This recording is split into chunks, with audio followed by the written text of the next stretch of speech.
Good morning. Let's get started. Thanks everyone for being here. We're going to have a productive day. I'm going to ask the clerk, Juan, who is a little bit nervous because it's the first committee chair, but we're glad to have you, Juan. And if you'll take a deep breath, I will too.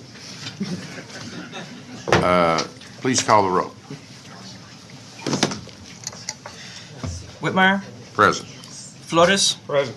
Hinojosa, Hinojosa. Present. Huffman, I'm here. Betancourt. No, he's not Not here. He's going to learn the members before the day's over. Go ahead. Betancourt's not here. Miles, He'd be not here too. King, He's here. We're in good shape. We have a quorum. First members, thank y'all for being here, and welcome our new Vice Chairman, Senator Flores, who has a world of experience, and Senator King, who we've worked with for years, and excited about him bringing his background and working knowledge of the criminal justice system. First, we need to adopt committee rules or standard rules, and is there any objection? If not, Senator Flores moves that we adopt committee rules, and the clerk will call the roll. Same ones we've had last session, and the clerk will call the roll. Whitmire, Present. Flores, Yes. Hinojosa, Yes. Huffman, Aye. Betancourt, Miles, King. Yes. What's the numbers? Good count. 5-2. Yeah. There've been 5 yes. We adopt the rules. So the agenda is, we've got a couple of important bills this morning, then we'll move into bail bond this morning, and then fentanyl this afternoon. I don't expect us to be complete by the session at 11 o'clock, but we're going to move right ahead with Senate Bill 402. And I will give the chair the gavel to my Vice Chairman. Senator Flores, if you'll lay out Senate Bill 402 by Whitmire, I will give the committee, just go ahead and bring it up while you're looking for it. The chair brings up, let me get that right there. Chair brings up Senate Bill 402 by Whitmire. Thank you, Mr. Chairman and members.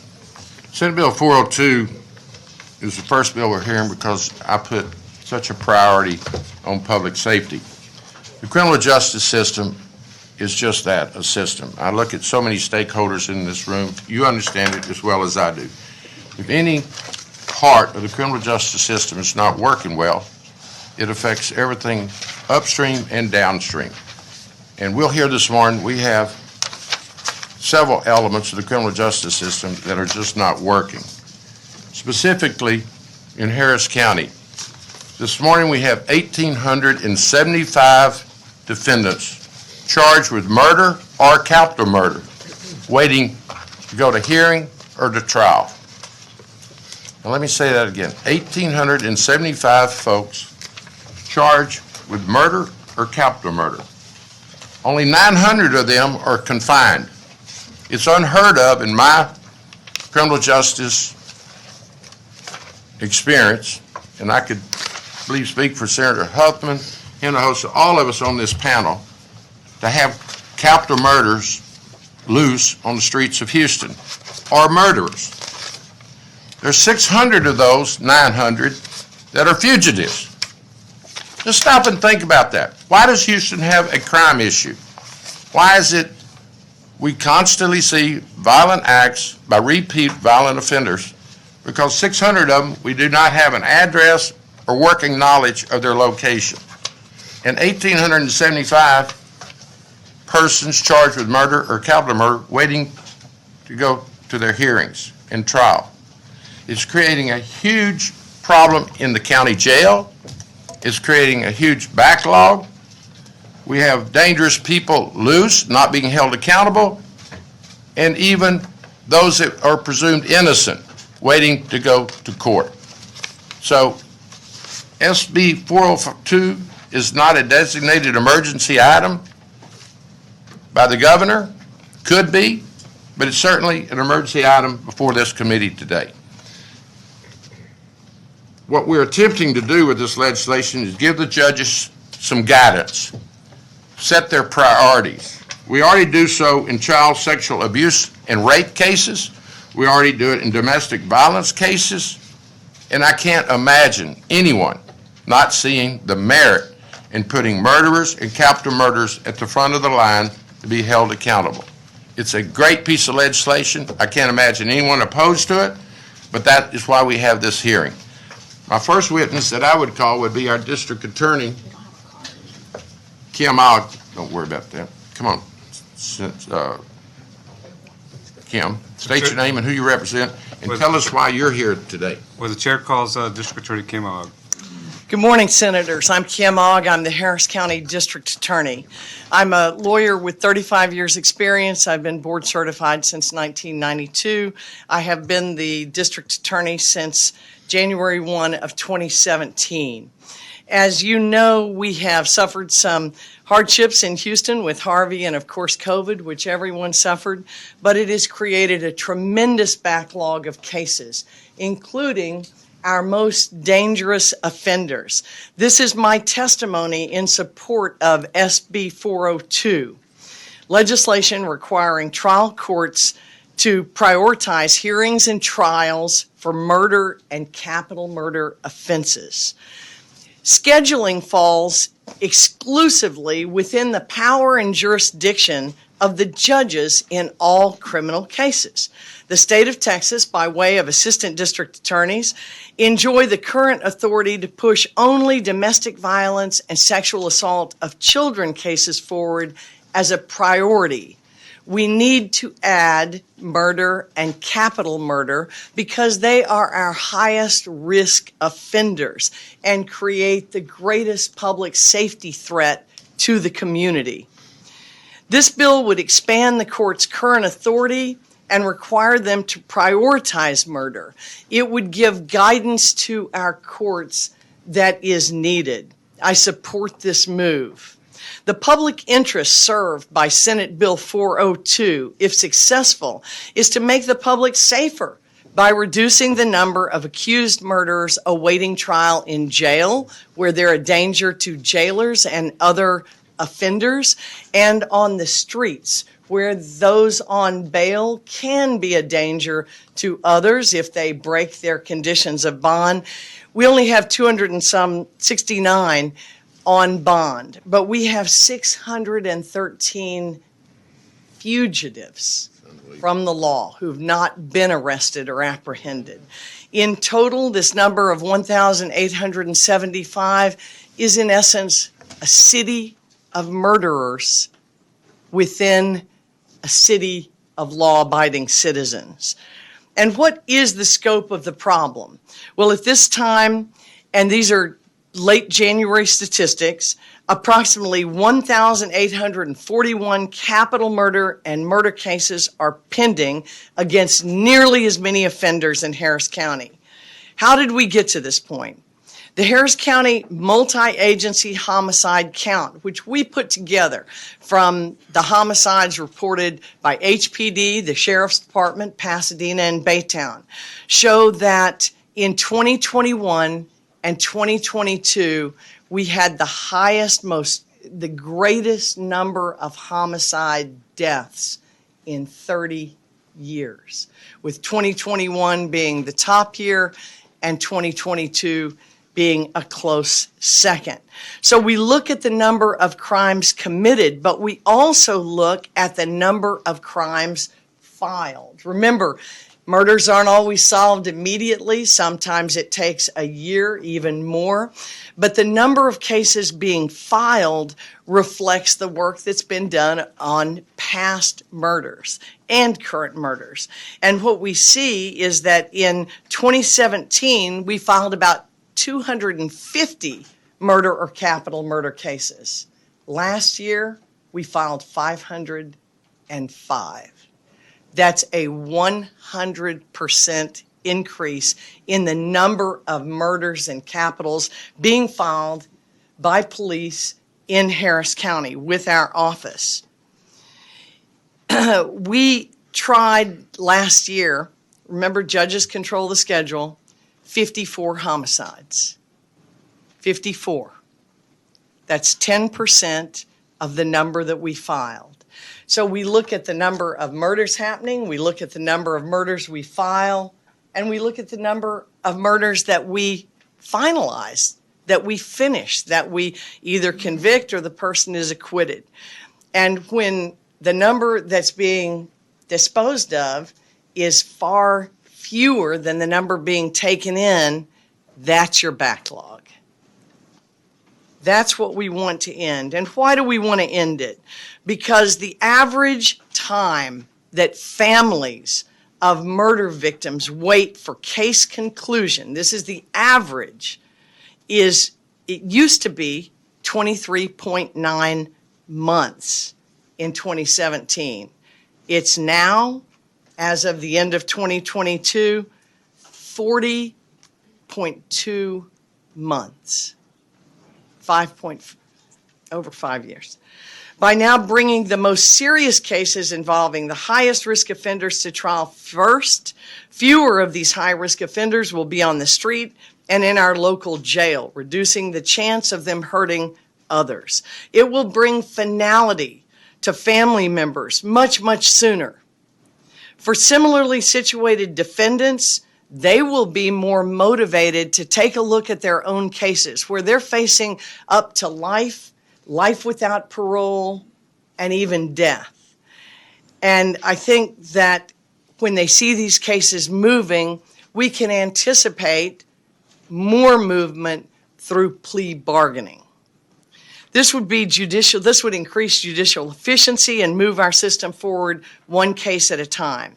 My commitment as your DA in Harris County is to treat every single one of these cases with the priority they deserve, Senators. And to that end, we've created a special squad, the Homicide Division. They're nationally unique, and to date, they have brought to conclusion since their inception in May of 2022 more than 50 capital murders in their first 8 months since inception. They've brought them to conclusion. So I've dedicated the resources. I'm asking the courts to prioritize and for you all to give the judges guidance in what our community believes are the highest risk, most important offenders.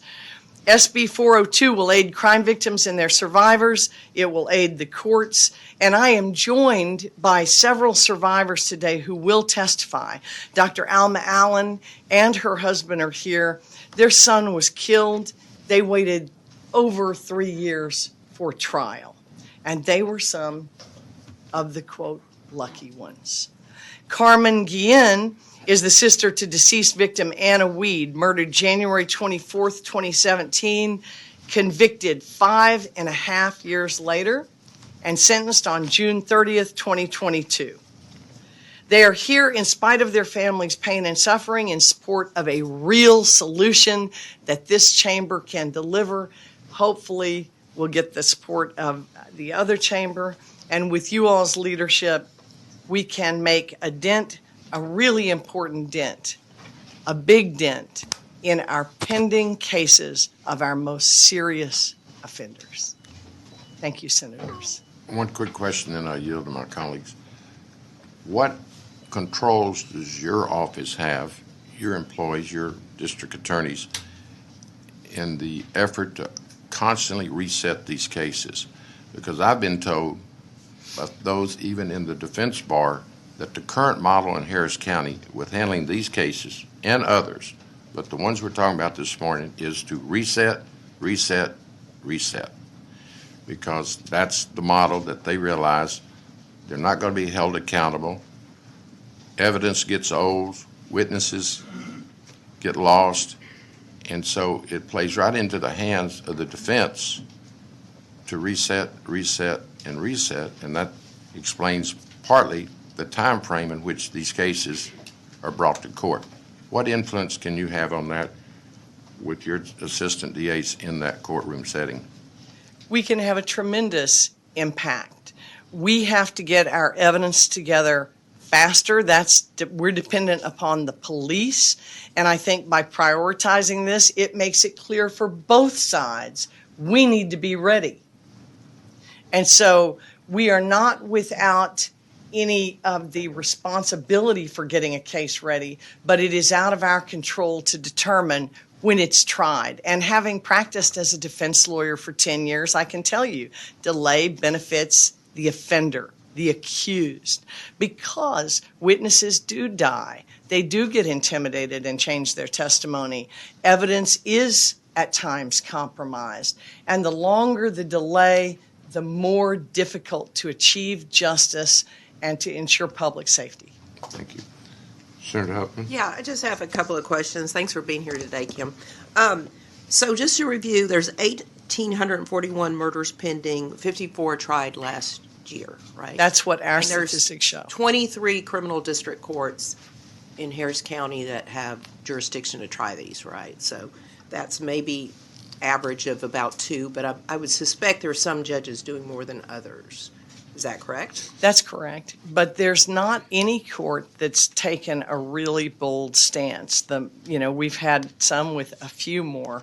Yeah. But with this number pending, many of our courts, and as a jurist, you'll understand this, have as many as 24, 23, 25 capital murders pending. That is, It's amazing. I can't even get my arms. And then that's just the capitals. Yeah. That's not the murders. So are you using these emergency courts where there's visiting judges? I know you and I have talked and you mentioned that. So how many of those are there? And are they being used for the murder cases or the capitals or the more serious offenses? How's that going? The emergency relief dockets have been a real strain on our office, but they're useful in moving these cases. We have visiting judges who are actually trying the majority of our serious cases, including capital murders and murders. Please Not repeat the- that. Please repeat that. It's not the home court that's trying these cases. That's the I want elected everyone to judge. pay attention to this. This is critically important, especially you judges out there asking for a raise. Say that again. Yes, ma'am. I'm done. Yes, Senator. Yeah. I will beat the horse. No, say it again. The home courts are not where most of our murders or capital murders or even serious felonies are being tried. They are being sent through transfers, to our emergency relief dockets, who are staffed by visiting judges, many of whom were defeated in the last couple of elections. Those judges like tried. Vanessa Velasquez, right? Because Yes, Denise Collins, Vanessa Velasquez, a number of our past sitting jurists. That's where many of these cases are being tried. I have gone to the judges individually and asked for them to transfer their cases, if nothing else, to the emergency dockets so we can try more. That's where we're getting trials. I asked for more. But I haven't been able to get a consensus that the judges want to do that. They have not agreed to send it. A few of them have, and I'm grateful to those judges. Sure. Judge Robert Johnson is one. He's sent his cases. But I will tell you, I believe they need guidance from this body to get this job done. At 52 out of 500 being filed a year, it'll take me 10 years just to dig out from the backlog of 2022. Add that to my existing backlog, and Houston, we've got a problem. We need some help. One more question, if I may, Sure, Mr. Chairman. sure. Are you, so when you go to these emergency courts, you have prosecutors that have to, fill those slots too. Are you sufficiently funded to adequately hire enough prosecutors to cover and to catch up with 1,841 murders? I am not. When the emergency courts were approved on a grant from the Supreme Court or Office of Court Administration, the judges wanted these emergency dockets immediately. I said I needed time to staff them. The problem is I can't staff them with brand new lawyers out of law school. The cases they're handling are serious, so I have to use the same prosecutors assigned to those home court judges. That means I've got lawyers with cases set on the same day, both in the emergency relief docket and in the home court. It is not fair to any lawyer to put them in the position of trying to try two cases at once. It can't be done. And no, I am not staffed properly. I needed time to hire and train. If I'd started 3 years ago, 4 years ago, when I started asking for resources, we might be there. As it is, with the labor market, it's very, very difficult. So our lawyers are working double and triple time, especially my homicide division. I'm fortunate to have such good public servants who have chosen to be assistant district attorneys and try these cases for the crime victims. We're going to have legislation to ensure that you're not defunded, but unfortunately, we cannot make the Commissioners Court fund you adequately, though we will do our best to send signals that that's. I'm aware, and the fight will continue because we need the staffing. We just must have it. You just can't run a criminal justice system without enough people. Thank you, Mr. Let- Chairman. Mr. Chair, let me emphasize something. Is it not true this guidance will impact the innocent that need to get to court, those charged that are innocent? Certainly those that will be found guilty and held accountable, but certainly we're here this morning, as you emphasized, on behalf of the crime victims. And so. Let me make the we pitch can- for we the can- defense we can put counsel. closure, because I'm fixing to call, or the chair's going to call some crime victims. We've got Crime Stoppers here. It's the hurt, the misery, and the frustration that the families have to endure while their cases are moving through this slow process. And- It's absolutely you said the true. We've had 10-year to dismiss 10-year cases. number- The 10-year number is just unbelievable to get to the backlog that we're looking at. But anyway, Forgive me for interrupting. no, that's fine. On behalf of the defense, this will aid those who are not guilty, where there's not sufficient evidence, where the evidence has fallen apart. The sooner those cases are dismissed, the better. And, you know, there's no statute of limitation on murder. Should new evidence develop, we can always go back and revisit those cases. But in the meantime, those who are being held where there's really not sufficient evidence anymore, and we don't always know that till we're getting ready for trial, Mr. Chairman, those cases should be dismissed. Go on. Senator Hinojosa, you recognize. thank you, Mr. Chairman. One of the things, and I know Senator Whitmire, Chairman Whitmire talked about the delay, and really what happens. I've been on both sides. I've been a prosecutor, I've been a criminal defense lawyer, and evidence gets stale. Witnesses disappear. And you're right, many witnesses are intimidated. And then you said there were 613 fugitives. Yes. Are those people on bond, or they just didn't show up in court? No, sir. They have evaded detection since the day of the murder. And as we file those cases, as the police put the cases together, sometimes it takes days, weeks, months, even years. Those individuals, once they're charged, they've either fled the jurisdiction, they're hiding successfully within the jurisdiction, or we simply don't know where they are. Some would be on bond. There's 269 that are on bond. That number has significantly decreased since the passage of Senate Bill 6. We've seen about a 300-person difference in the number of murders or capital murders who were in jail prior to SB 6. We've seen a 300-person increase since SB 6. And I think that that's been appreciated by our public out on the street. And those that are in jail or out on bond, but now you said there's been a reduction in the number of bonds set out for somebody committed charged with murder or capital murder. Those that are in jail waiting for trial, so they sit in jail for over 4 years waiting to be tried. That's right. Yes. Decades. And that's wrong. You're correct, and that's wrong. On Nobody both should sides- sit. on The both jail sides. is not designed for that. On both sides of the bar. It's broken. Yeah, this is broken. Mr. Chairman. But by prioritizing it, you don't just tell the defense you've got to be ready. You don't just tell the judge you've got to make this a priority. You're also telling the prosecutor and the police department this is a priority evidence-wise, and we're going to be called to trial.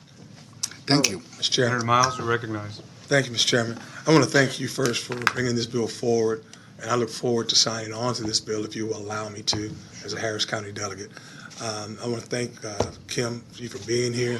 You know, what we just got through talking about is, unfortunately, our criminal justice system in Harris County is it's embarrassing. And our criminal element that's in Harris County, they know that if they commit a capital crime in our county, that they're going to just go sit for 20, 30 years. You know, and unfortunately, we have constituents that are calling, complaining that the assailants of the crimes that were committed against their family members are not going to trial. And it's an embarrassment. It's an embarrassment to us from a criminal justice standpoint. It's embarrassing at the county level. It's embarrassing to us as legislators that oversee Harris County. And Mr. Chairman, you mentioned, you know, some of the ills and the negative parts. One thing you failed to mention was that it's also an insult to the hard work that our great law enforcement is doing in Harris County and in Houston by not prosecuting these criminals in a manner. The criminals in Harris County know that you're just going to go sit. Sometimes they sit right there in county jail most of the time, right there next to their families and their loved ones for decades. For decades, okay? Something as a speedy trial for the victims and the families who have been suffering doesn't come for decades. I want you to think about that. So, Senator, Chairman, this is a great bill. I look forward to signing on.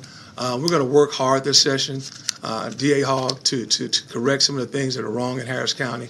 And I think you'll find that you'll have the support of a majority of our body because Harris County's criminal justice system has to be corrected, and we have to make some changes in the right direction. So thank you for being here. Thank you for bringing this bill forward, Mr. Chairman. Thank you, Senator Miles, and I'll allow you to sign on before we leave here this morning. In closing, before we call the other witnesses, Mr. Chairman, I want to just emphasize it's unheard of in my 30 years as chairman of this committee to have someone charged with capital murder, which is the most serious offense in the penal code, which the state has a huge responsibility in dealing with, that they would be out on bond because they know the consequences, if held accountable, is the most severe punishment, either death or life without parole.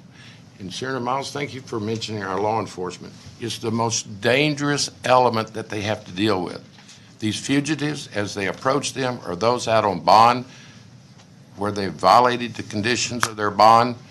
Back when I was a young practicing attorney, and certainly in Senator Huffman's court, they would be revoked. The capital murders on bond, violating terms of their bond, are not being revoked. So an officer has to serve a warrant, and the officer knows that's the most dangerous element he or she will have to deal with. But respectfully, Mr. Chairman, And it speaks to their morale, Senator Boris. respectfully, Mr. Chairman, the bond issue is a separate issue from what we're talking about. I understand, right but this now. That's backlog, been- we waiting should to have get a them bill to court. address that as well. No, we're going to deal with bond in a little while. But this element is waiting to be held accountable by going to a hearing or to court or free on the streets of Houston. It's unheard of that someone charged with the most serious offense of capital murder and or murder is loose on the street of Houston. It's a small, relatively small number, a couple of thousand people that are holding millions of people hostage. Seniors come up to me and say, Senator Whitmire, please do something, because we don't leave the house after 5 o'clock because they're afraid of this element. Thank you for being here. Now, Mr. Chairman, I'd like to move into some witnesses that are crime victims and ask them to come forward. I know your office, Amy Johnson, actually represents victims. If we'd like to let Amy come elaborate on what her job involves. So thank you. Yes, sir. I want to thank you, Senator, for bringing this bill. I want to thank every senator on this panel for hearing our problems in Harris County. They are solvable. And I want to thank you all for bringing us one of the solutions. Thank you, and hopefully this will bring our community together behind this initiative. We're going to hear other important bills today as well. Amy Johnson signed up in support. Amy, I'm going to be careful, Mr. Chairman, with the time restraints. We've got a lot to do today. This is very important, but we have other important matters. So I'm not going to limit people to 2 minutes, but be mindful of our time, because first of all, there's a lot of people want to testify. Go ahead, Amy. State your name and who you represent. Good morning, Chairman Whitmire and the committee members. My name is Amy Johnson. I am a victim assistance coordinator at the Harris County District Pull the Attorney's mic over Office. just a little. I've been in the criminal justice field for over 20 years, working within the courts and in law enforcement. I've worked with victims of sexual assault, domestic violence, victims of violent crime, survivors, family members of survivors, and child abuse cases. So I am in here to support the bill, Senate Bill 402, just because these resets that I deal with these families on a daily basis, that they traumatize the families. Some of the quotes from the families that I work with, the anxiety, sleepless, emotional breakdowns we face getting ready for court again, to only be let down when it is reset. Then we have another round of anxiety. That's a quote given from a mother who lost her son and waited 4 years to go to trial. Delay after delay, it gets harder and harder with each passing trial date. The murder victims who are left behind do not have a chance to grieve their loved ones while you're going through the process of getting your day in court. The wheels of justice turn slow. This needs to change to help the families left behind so they can grieve and move forward with their new normal of life without their loved one. That's from another case that waited over 4 years to get justice for her mother who was dismembered. Excuse me. The frustration of putting life on hold is that these family members prepare for their court date emotionally, the toll it takes on them. They don't really get to move forward in their new normal of life. They don't have closure until they are allowed to have that day in court, rather whatever that verdict may be. Passing in this bill, I think, will help reduce trauma of these families and then the mental health that these family members are going through. It helps with their healing process. Also, a piece of the, y'all kind of touched upon it a while ago with DA Ogg, when these cases take so long, we get witnesses that pass away that are key to the case. They go missing. I had a case, I was the advocate on Harris County Sheriff's Deputy Sandeep Dhaliwal. He was the officer shot in the line of duty. His father became ill after, and as we waited trial for years for that case to go, he couldn't make it to trial because he was ill. So that was something, he could never get over it. They deserve the defendants, they deserve their due process to have their cases heard, so they're not sitting in jail waiting, just like we've discussed a while ago with DA Ogg. 3, 4, 5 years, they may not seem like a really long time to us or some of these people, but for these families that we're working with, it's a lifetime and eternity for them to get onto their, what they call their new normal. And so passing of this bill will let these families know that Texas cares and that these cases, these murders, these capital murders, they are important. The 2 dates that these families, they remember, they always remember that one phone call that the loved one, that tells them that their loved one was lost, and then the other one is the date that they get that verdict, no matter what that verdict is. Thank you for your time. Thank you for being here. Any Do you have questions? any questions? No, ma'am, we're fine, thank you. Okay, thank you. Let the record reflect Senator Miles is present and showed up at 8:01. Thank you. Next, Alma Allen. Ms. Allen.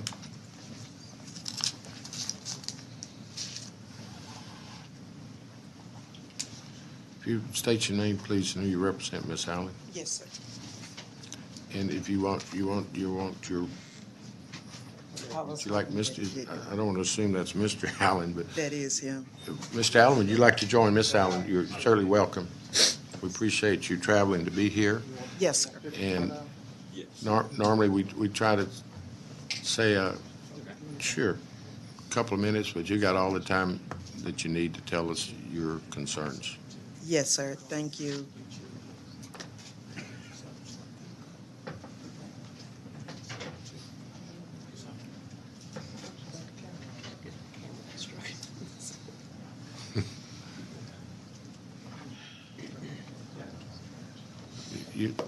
Senator Miles, you want Russell in my office to handle that camera? Please. Russell, will you come assist Mr. Allen with his camera? I You can actually join us up here on the roster and use Mr. Allen's phone if you would. And there might be a chair. When you finish, you can report. Yeah, state your name and who you represent. Mr. Allen, you as well. But Miss Allen, you're in charge. Dr. Allen, what kind of doctor? Theology. Wonderful. And ministry. We need a lot of that around here. State your name and who you represent. Yes, sir. We thank you, senators, and to our Honorable D.A. Oggs, too, as well. We are pleased to be here, but we wanted to let you know I am Dr. Alma Allen, a theology teacher, and we also have an accredited seminary. We also have a counseling center. Yes, ma'am. Where we license and counsel those such as what we are going through now. But we wanted to let you know that on October the 19th, 2016, we received a frantic call, hysterically, after we had recessed from a Wednesday night church service at 8:30 p.m. And that call was from our daughter-in-law. And our daughter-in-law called us and she said, June have been shot. This was a hysterical time that we wasn't expecting, and also known as Julius C. Allen Jr., 26 years old, leaving 3 young children and a wife.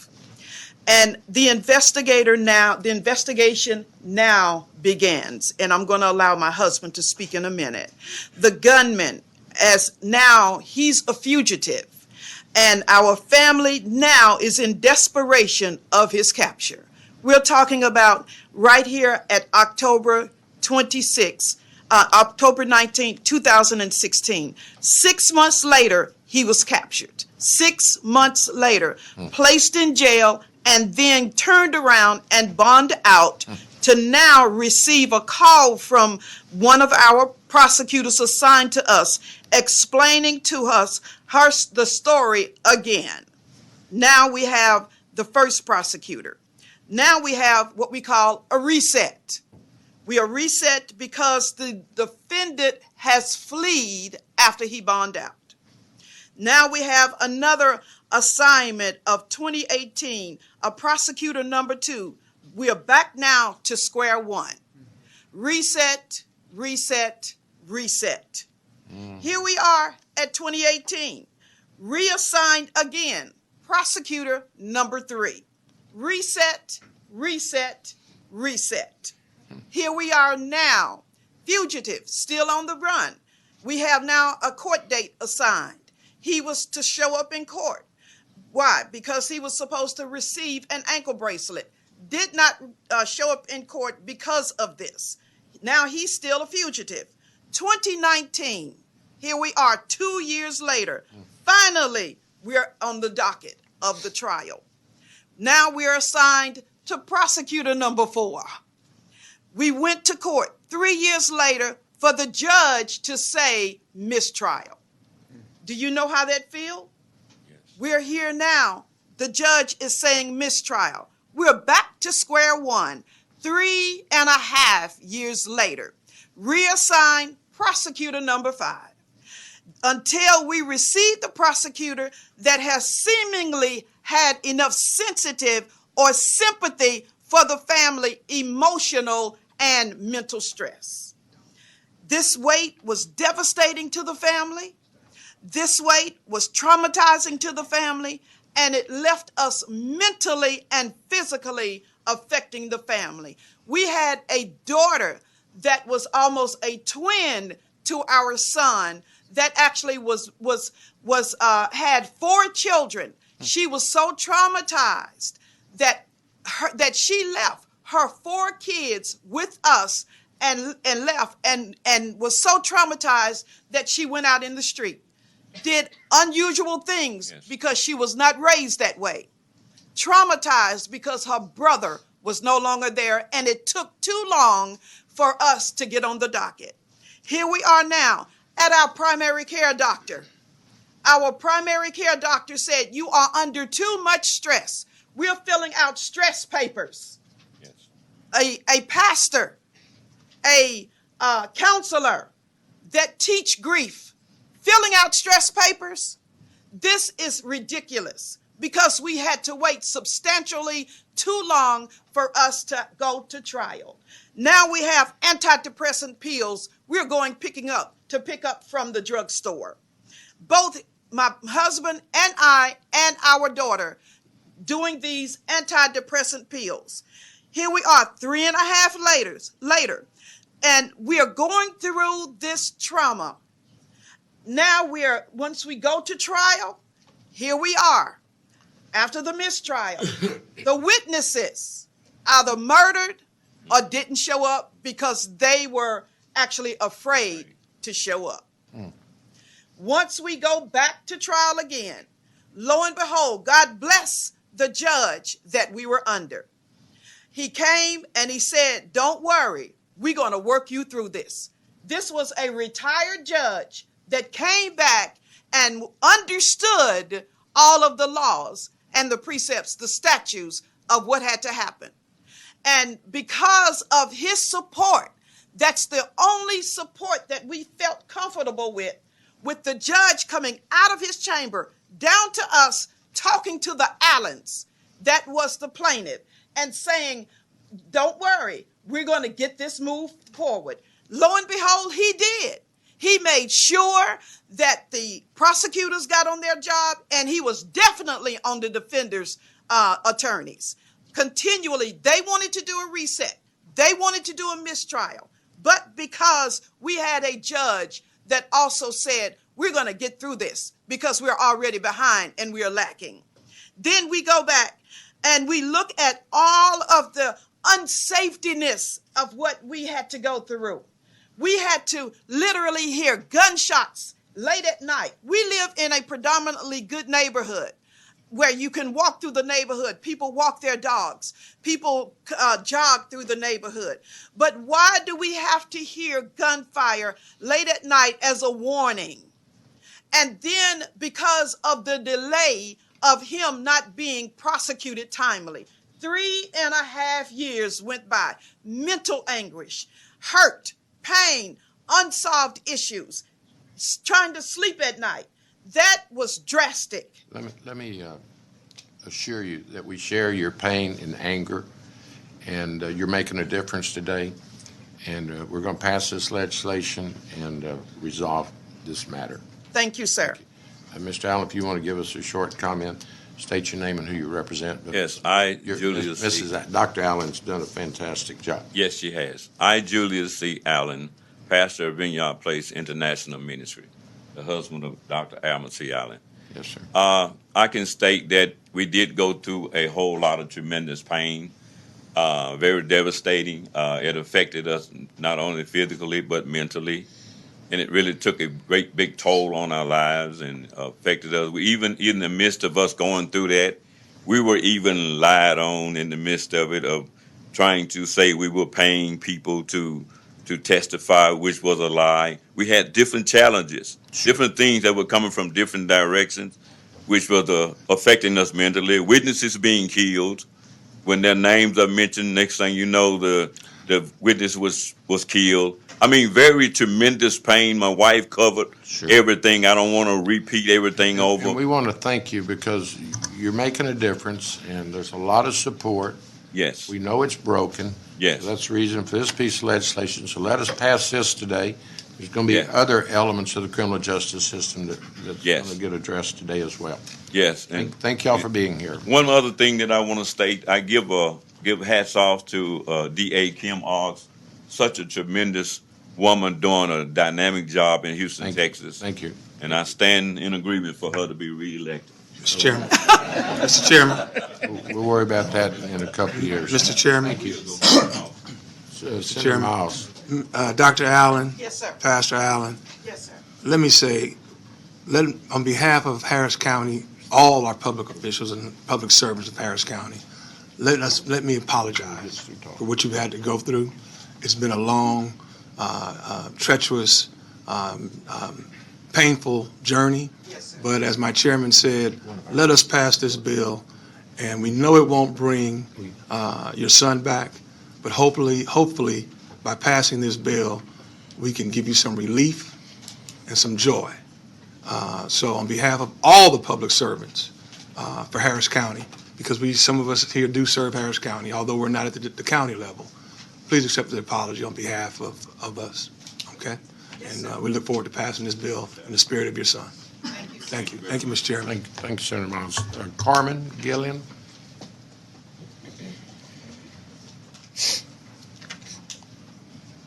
State your name and who you represent, please.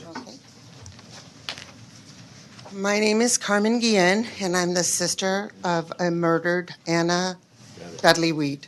My sister was murdered on January 24th, 2017, and it took 5.5 years to get justice. It's sad, but I do want to say I'm really grateful for Kim Ogg and her team, and I'm grateful for the Senate that is hearing this bill, and I'm just grateful for all that the lawmakers do to make things like this happen. But it's sad that we have to be here and appear before you and plead with you and let you know what it took to get here. And I just wanted to say that when my sister was murdered, she was murdered in her front yard by her next door neighbor, and he was set free 12 hours later. And he was on bond for those 5.5 years, and free to live his life, free to do whatever he wanted to do. And he lived in the neighborhood my mother lived in. So my mother and my sister lived in the same neighborhood as her murderer, and she was in constant fear for her life because he was within the community. And I just think it's really sad that it took that long to get him off the streets, a criminal that admitted killing her in broad daylight in her yard. And why does it have to take that long to get him off the street? And so I would like to just urge the lawmakers to make it a quicker process to get these people, like you were saying earlier, these criminals, these off the street and into a jail, and let them wait until, they're prosecuted. But I just wanted to say that the only other thing I wanted to say was the pain and suffering as far as my family. My sister's husband has battled depression since the day she was killed, and he continues to this day. My mother continues to, of course, suffer the loss of a child. And then I have a younger brother that's severely depressed, so we all lose. I mean, all the families lose, we all lose. And I just want the legal system to change and to make murder cases a priority. And that's all I ask. And we appreciate you being And here. I thank you. Thank you, I ma'am. thank you all. Sorry about your suffering of your family, but we're addressing it today for those going forward. So thank you. Thank you very much. Yes, sir. Letitia Ybarra.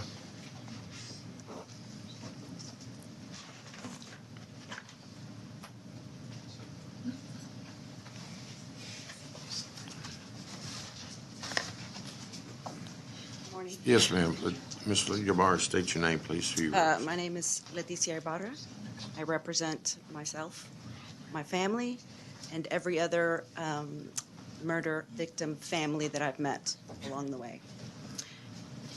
In August of 2020, I got a call no parent ever has wanted, and it was from the county morgue. They had my daughter. That morning, a young man that she knew beat her over the head with a skateboard and stabbed her in the neck multiple times. He admitted he was caught that day, and he's still in jail awaiting trial. We've received reset after reset after reset after reset. We're pending sanity evaluations. One evaluation from the state. Now we're waiting for one from the defense. It takes so long to get these done, and I understand. But we're at 2.5 years since he murdered her. Again, he sits in Harris County Jail, which was not meant to hold people for 2.5 years. I have refused to allow my family. Jessica had, my parents are in their 80s. I refuse to let them know anything about the case. I have children, other children, college-age children, who have to go on without their sister, knowing this happened to them. They have to try and live their own lives. They go through their own battles of of guilt. We could have done something, we should have been, all of these things. It's on and on and on. We're not even ready for trial, and we're 2.5 years out. So let's say tomorrow we're ready for trial. Well, how much longer are we going to have to wait? And every day that goes by is a day that I have a nightmare that someone's going to bail this kid out of jail, and he's going to show up at my door. He's going to show up at my parents' door. My daughter's address, our legal address, is my 83-year-old father's address. So if this guy gets out of jail, that's public information. Is he going to show up at my dad's house and murder him too? We know what he's capable of. He's admitted it. So putting these cases as a priority is imperative to justice, not only for myself, but for my family. We've all suffered so much. And, it is so far-reaching. It's not just me. It's my kids. It's every teacher of my daughters who's reached out to me, who suffers, worried about this, worried about me, worried about the justice system in general in Harris County. So I implore you to pass this so that I can then try and have some kind of closure. Again, I'm taking this on for my family. I refuse, by letting them know anything about the case, I refuse to let this young man hurt my family anymore. So really, it's just me that shows up in court every single time. And I'm her mom. I will take it for her. But when is this going to end? Am I going to be 5, 6, 7 years later, sitting in court, shaking because I'm going to see the face of the young man who did this to her? Well, thank you for being here, and you raised an excellent point about jails were not designed for long-term confinement. It poses a real danger to the officers working and other defendants. And we're not discussing jail standards today, but Harris County has 500 defendants in Louisiana, cost them millions of dollars in delays, 500 in Post Texas and West Texas, millions of dollars to taxpayers, and it's just delays. So, as I said earlier, it is a system, and when you see a breakdown at Right. this element, it affects everything upstream, downstream. We have a jail overcrowding, which is posing real dangers to our community. It's maxed out. It's not even meeting the state standards. So thank you for being here today and putting a face on this critical issue. Thank you. Ask a quick Senator question? Huffman? Quick, did you state, and I missed the very beginning, but did you state that part of the delay initially was the defendant going through psychiatric evaluation? Was there a Yes. forensic element? Yeah. Yes, and so that's what we're waiting on at this Okay. point. Of course, the state has done their evaluation. It has come back. It came back pretty quickly. Now We're the waiting case- on the defense side, but the defense evaluation was ordered last summer. Okay. And so then there's a delay in process, gathering Right. information and all of that. So that's Okay. more delays And that, to Senator Whitmire's point about there's different parts of the system, Yes. that's something else the state is working on this session. Right. And so that is priority- to speed up the forensic process from the Right. state side, Right. because that's a delay too. Right. Sure. So we have to own that, right, Right. folks, And as- members, and make sure that we speed up that process as well. right. And as Kim Ogg mentioned earlier, if there's a priority on these type of cases, well, then that puts priority to gather all of the information Absolutely. and get all these processes moving. Thanks for pointing that out. It's an Yeah. important part of the Yes. problem. Yeah.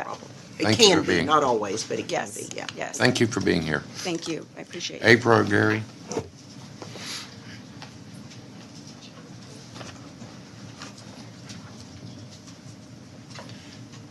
Andy, I'm going to let you finish up in a moment.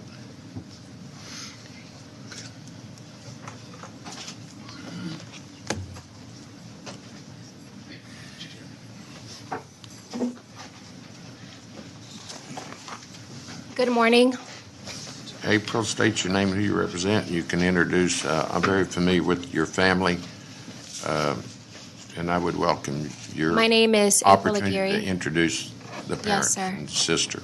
and thank you for everything that you've done for our community. This is Armando Alvarez, Wendy Alvarez, Adriana Alvarez, and my daughter, Allie. We're here today because crime has affected this family greatly, to a point where we can't look away. Arlene Alvarez was murdered in a chain of events because of out-of-control crime in our city, where somebody was robbing somebody else, and the person that was being robbed shot recklessly at our vehicle as we were driving by. Wendy and Armando were on their way to dinner. and they lost their daughter when she was shot in the back seat. 9 years old. Yes, sir. In the back seat of their vehicle on their way to dinner on a Monday night at 8 p.m. No family should feel unsafe to go to dinner. And I feel like every Houstonian and Texan should feel safe. But because of the out-of-control crime in Harris County and the disregard of our local officials, we have come here today, all the way from Houston, pleading for help. When you allow small crimes and you let those small crimes go without punishment, those crimes grow into bigger crimes. If we don't prosecute these people committing small crimes, we have the ability to turn these people's lives around if you catch them early. But in Harris County, we have a revolving door. You think you're doing a favor for these criminals when you give them a slap in the hand or a PR bond for these offenses. For example, felon in possession of a weapon. These are individuals that have committed crimes against people that are still carrying guns. And we're giving them a PR bond. If you care about gun violence and you care about making a safer society, then we need to get strict on these policies to hold these people accountable, to let them know it is not okay to victimize our community. It is not okay to victimize our people. It is not okay for you to carry a firearm when you have already been convicted with a crime and we have told you, no, you cannot carry a firearm. It's a complete disregard of the law. But when they go before these judges and magistrates and we let them go, what is the message? I have children. When I tell my 8-year-old son, honey, don't do that anymore, 5 minutes later, he's doing it again. But if I pinch him, he doesn't do it again, not because he doesn't want to, but because he doesn't want to get pinched. It's very simple concept. You cannot be gentle on crime because these criminals are not gentle on the people of our society. They don't think twice to violate people's rights. The basic right to just be and live and interact and go to work and drive to dinner. They don't respect those rights. So why are we so gentle? Why are we so generous? Why are we so kind to these people that are not kind to us? That wouldn't think twice to rob or steal or hurt. A lot of people don't die in the process of a robbery. But just because you survive doesn't mean you're the same. Doesn't mean you still have the ability to work. One topic that is never spoken about is the price of crime. Victims end up with millions in hospital bills. Arlene was in the hospital for maybe 24 hours, and the bills are still coming in. Who is responsible for that? I'll tell you who, the state of Texas. Because when a child comes in or a person comes in with a serious injury, they go on emergency Medicaid. So the state of Texas flips the bill, all because we wouldn't hold criminals accountable. It's a chain of events. I don't know at what point we got so soft, but these criminals are not soft on us. Let me thank you for being here, and we're focusing on getting these cases to trial or hearing as quickly as possible. And I've met with your family, and words can't describe our feelings, and it just shouldn't happen. So thank you for being here, and if your sister or brother would like to say a word, they're certainly welcome. You know, I want to People remind you you've got- guys you that you always- guys have such power to make a difference across the state of Texas. We're doing it this morning, April. Yes, Really, sir. we really And are. it cannot stop. Some things may not work, and that's okay, but keep trying. But let's not go soft on crime. Let's We're not. going to go fair on crime. Yes. Smart on crime. And fair. People's lives matter. Yeah. And I can tell you whose lives matter more. The people that wake up every day and choose not to hurt others. But when somebody has repeatedly hurt people, those people need to be taken seriously. All righty. Thank you very much. Appreciate y'all driving up here. Last but not least, Andy.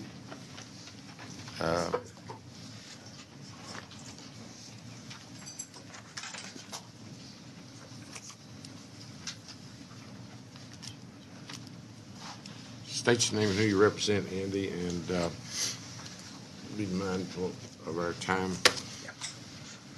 I'm Andy Kahn, Director of Victim Services, Crime Stoppers of Houston, and we're here in support of Senate Bill 402. I've served on the board of Parents of Murdered Children and Surviving Family Members of Homicide for over 30 years. We meet every month at Crime Stoppers, and I will tell you the attendance, sadly, over the last year or two has grown exponentially.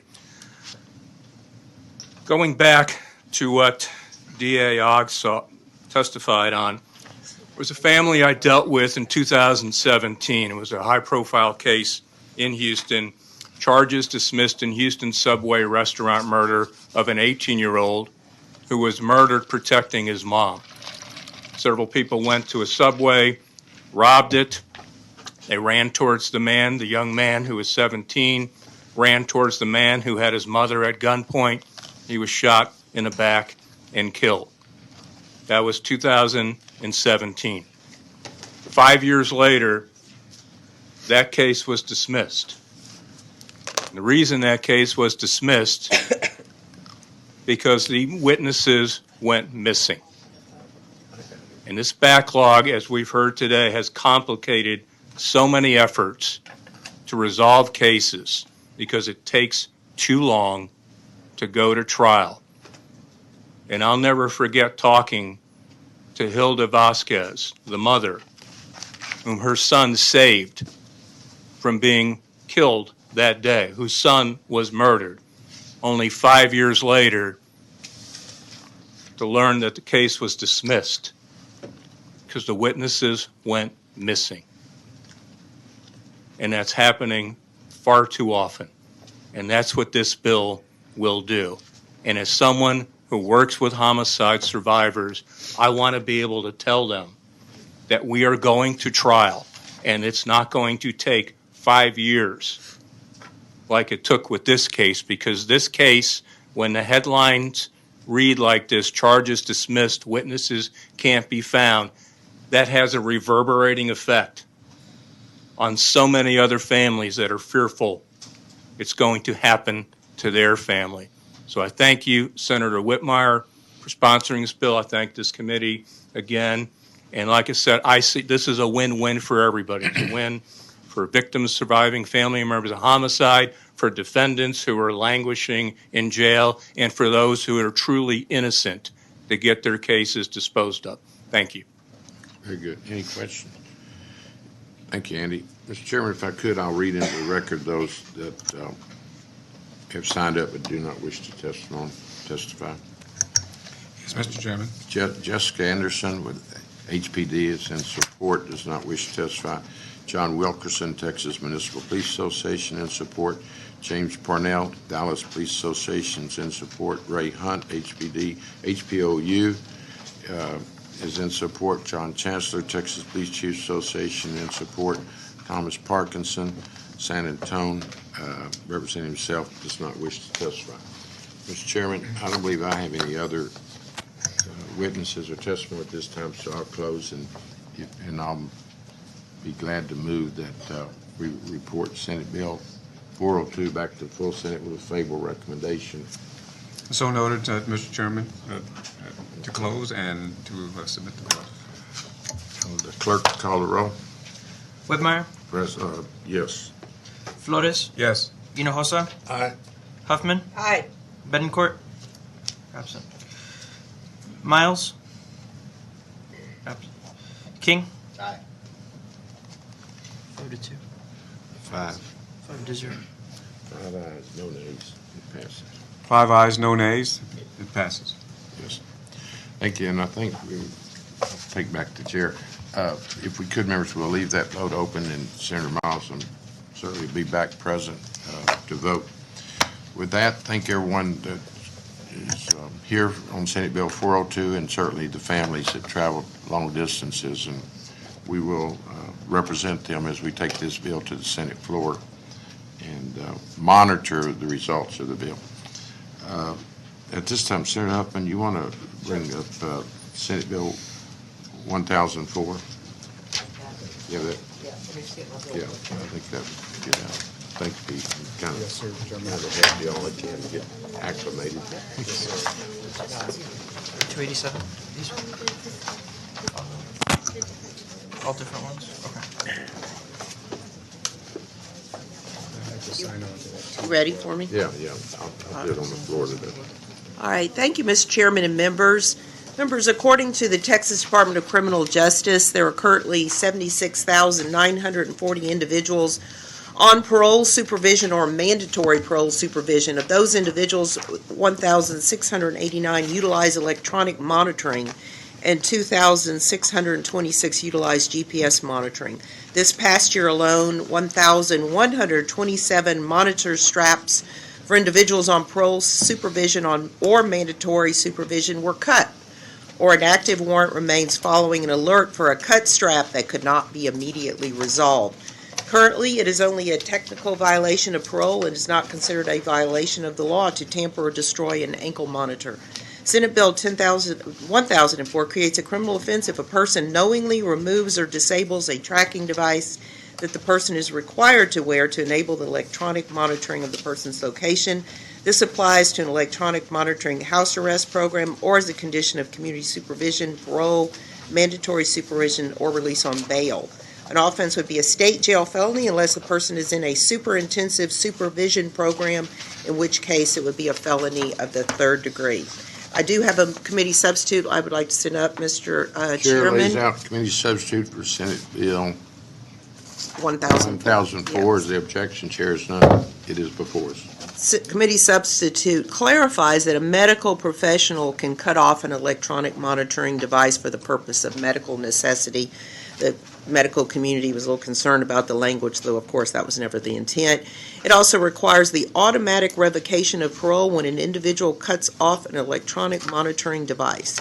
Additionally, the committee substitute gives judges discretion to make the punishment for removing an electronic monitoring device to be served concurrently or consecutively. Finally, it clarifies that even if a person has a third party do the physical removing of the electronic monitoring device, they can still be charged under the statute. Members, sadly, we have seen the recent news stories of individuals who cut or disable their ankle monitors and subsequently commit violent crimes. These devices are integral tools utilized to increase public safety and promote accountability upon the release of individuals charged with or convicted of a crime. But when they remove or destroy these devices, which track their daily activities, the lives of Texans may be in danger. These are a great tool when used, and the rules are followed, and we want to continue to use them, but there needs to be a message that if you cut them off, there is a consequence. Thank you. Thank you. Any questions? Brian Collier, resource witness. Yeah, Brian, come on. I've got a quick question. I was surprised to find out that it's not a new, state your name and who you represent.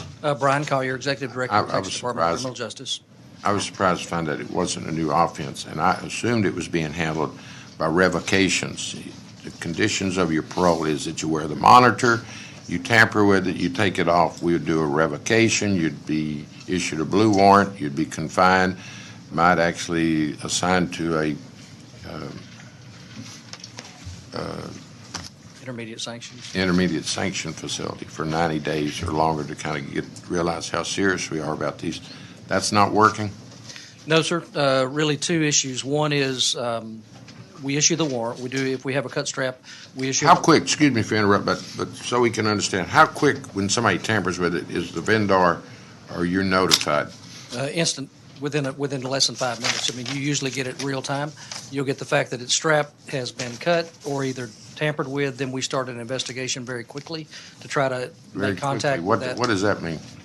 Within the next 30 minutes, you're trying to talk to the guy to find out. You may, if you can't reach him, then you're going to go ahead and issue a warrant Okay. for that individual's arrest. And then we have to wait on that apprehension to happen. And then once apprehended, they could be subject to revocation or subject to intermediate sanctions facility. But for many of these, depending on the length of their sentence, they're nearing the end of that sentence. Revocation doesn't really mean that much from a penalty standpoint as far as time. That's what I wanted to get on the record. Yes, sir. That the current system's not a deterrent, and that's reading Senator Huffman's bill is so critical. Yes, sir. You think it'll be the tool we need? I think absolutely that, and combined with that, if you don't mind me saying, in our legislative request this session, we actually asked for 12 investigators to solely focus on apprehending these individuals that cut that strap. And I think those two things combined could definitely make a difference. You're going to get your money. Yes, ma'am. Enforce Yeah, my bill. I think you're talking to the right person. Yes, ma'am. Thank you for being here. Yes, sir. Aaron Johnson.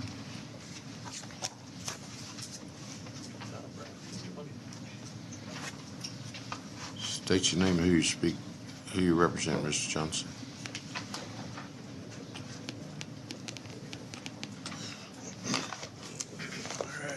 And try to Morning, thank you. My name is Aaron Johnson. limit it to about 2 minutes because Absolutely. this bill's in great shape. We're good. I represent the Texas Association of Pretrial Services, and I realize the focus of this particular bill is talking about the post-adjudicated, but I can see it being applied to the pretrial field as well. I am not opposed to utilizing electronic monitoring. I think there's, just like anything else, it's a tool, and it has a time and place. There's been multiple research studies about the effective use of electronic monitoring and what that looks like. My only concern was the levels of cutting the strap. So if I'm understanding this correctly, I don't see the evidence in charging a higher level offense just for cutting the strap. We were talking just a moment ago about providing guidance to the courts. I think this would be a good opportunity to really take a look at the effective use of electronic monitoring.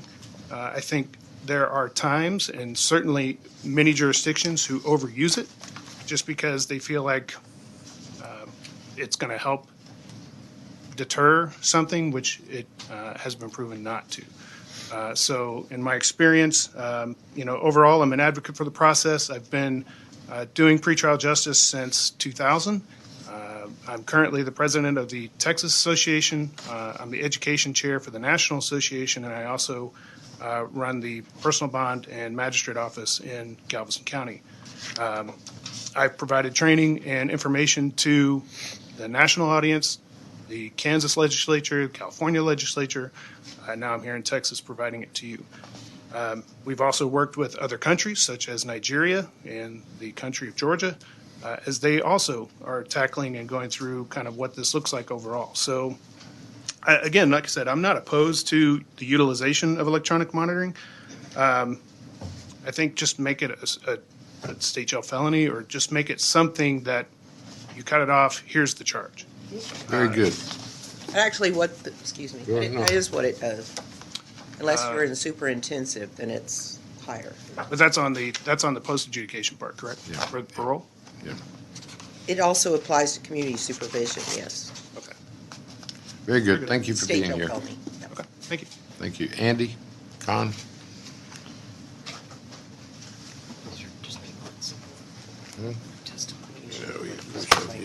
State your name, who you represent. Andy Kahn, Director of Victim Services, Crime Stoppers of Houston. That's why I sat in the front, so to shorten my walk over here for today. We're in support of Senate Bill 1004. When I went back and looked at what other states were doing, like many of you here, I was pleasantly surprised to see a lot of states currently do have statutes charging an offender who removes, destroys, or tampers with an ankle monitor. In Michigan, it's a felony. Florida, it's a felony. You can actually serve up to 5 years in prison in Florida. Kansas, you have the discretion to charge. California, another state that also has criminal charges. And I'll just quote what a state senator said in California.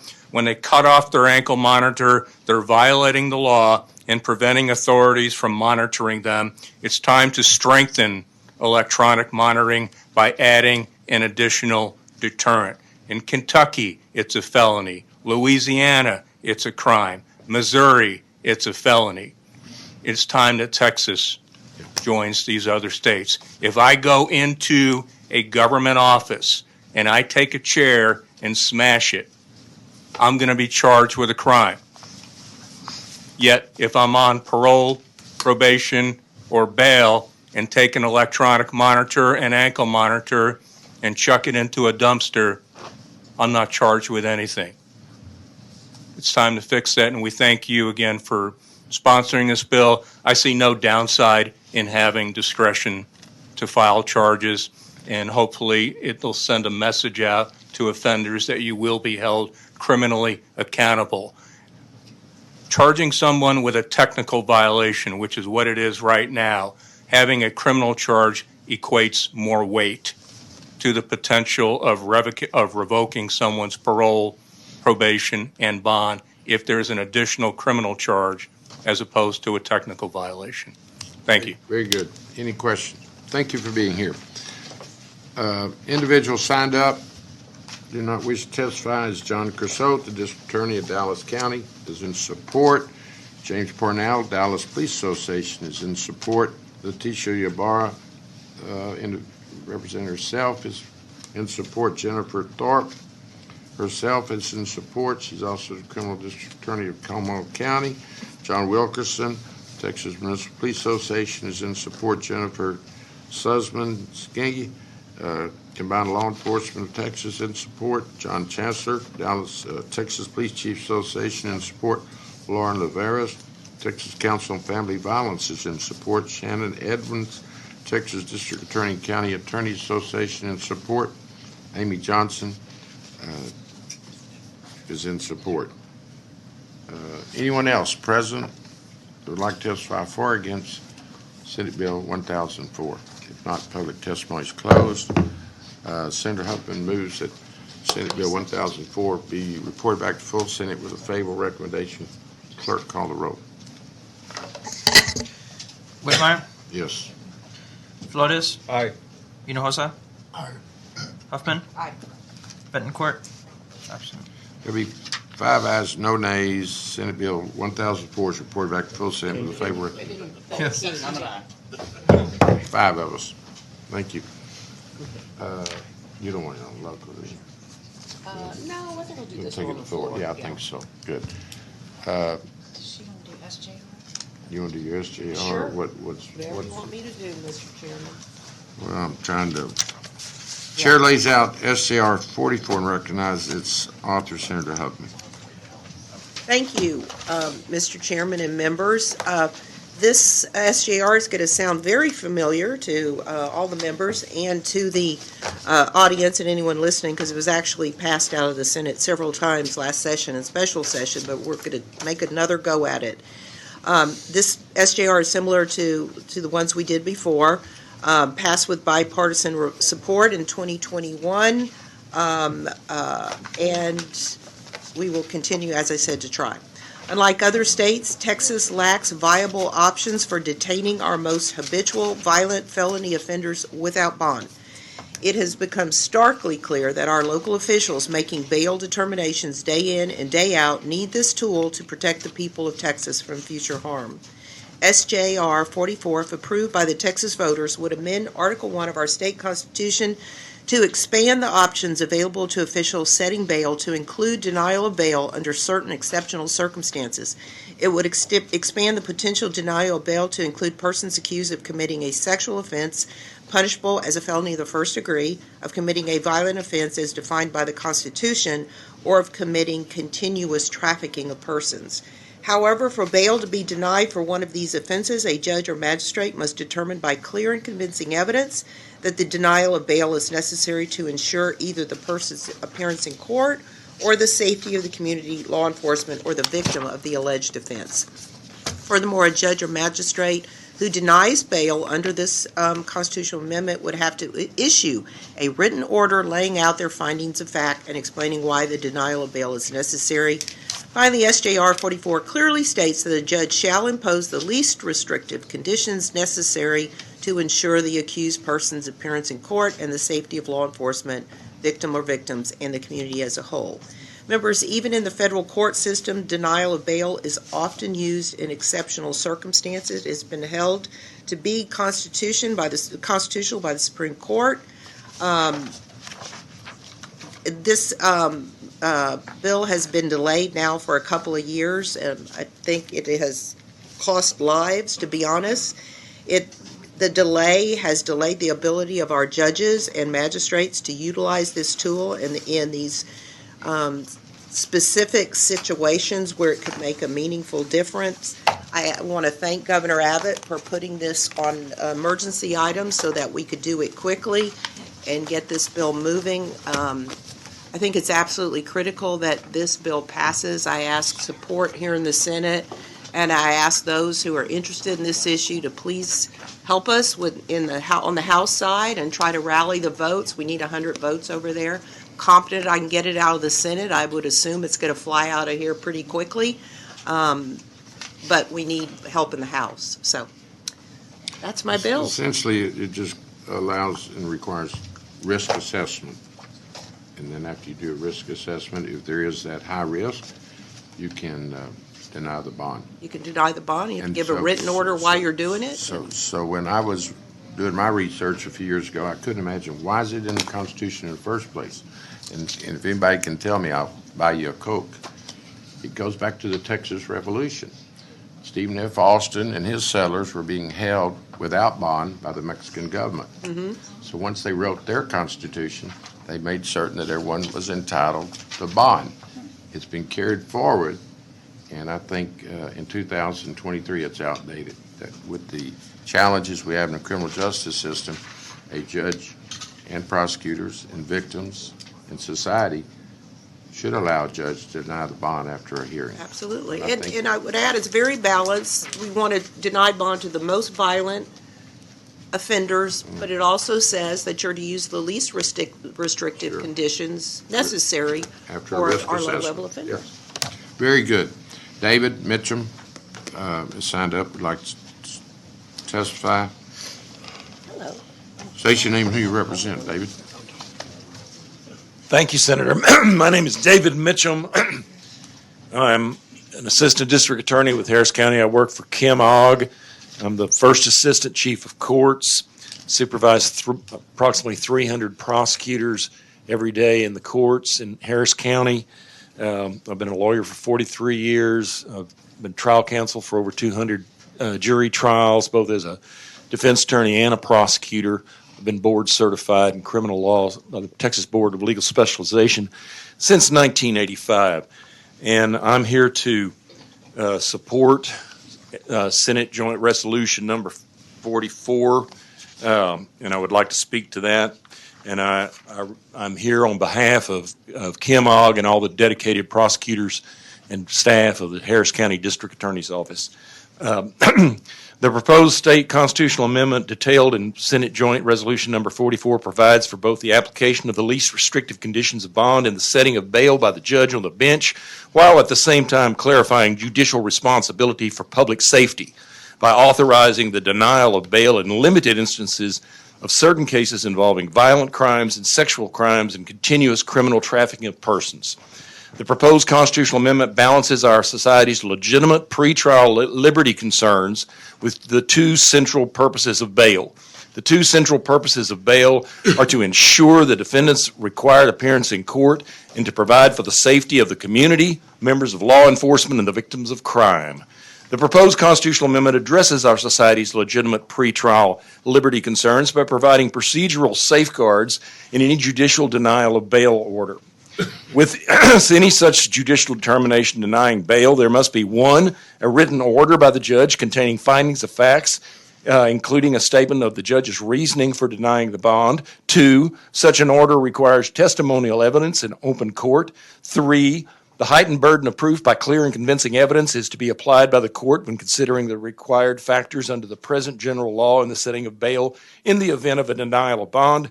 And 4, although the defendant's present constitutional and statutory rights are preserved, with no limitation of any of the defendant's rights to contest or appeal the amount of bail at issue. For those opponents of the current cash bail system, this proposed constitutional change is not about cash bail. Some defendants are simply too dangerous to allow free in society at any dollar amount. Yet our current Constitution forces us into putting a price on society's safety.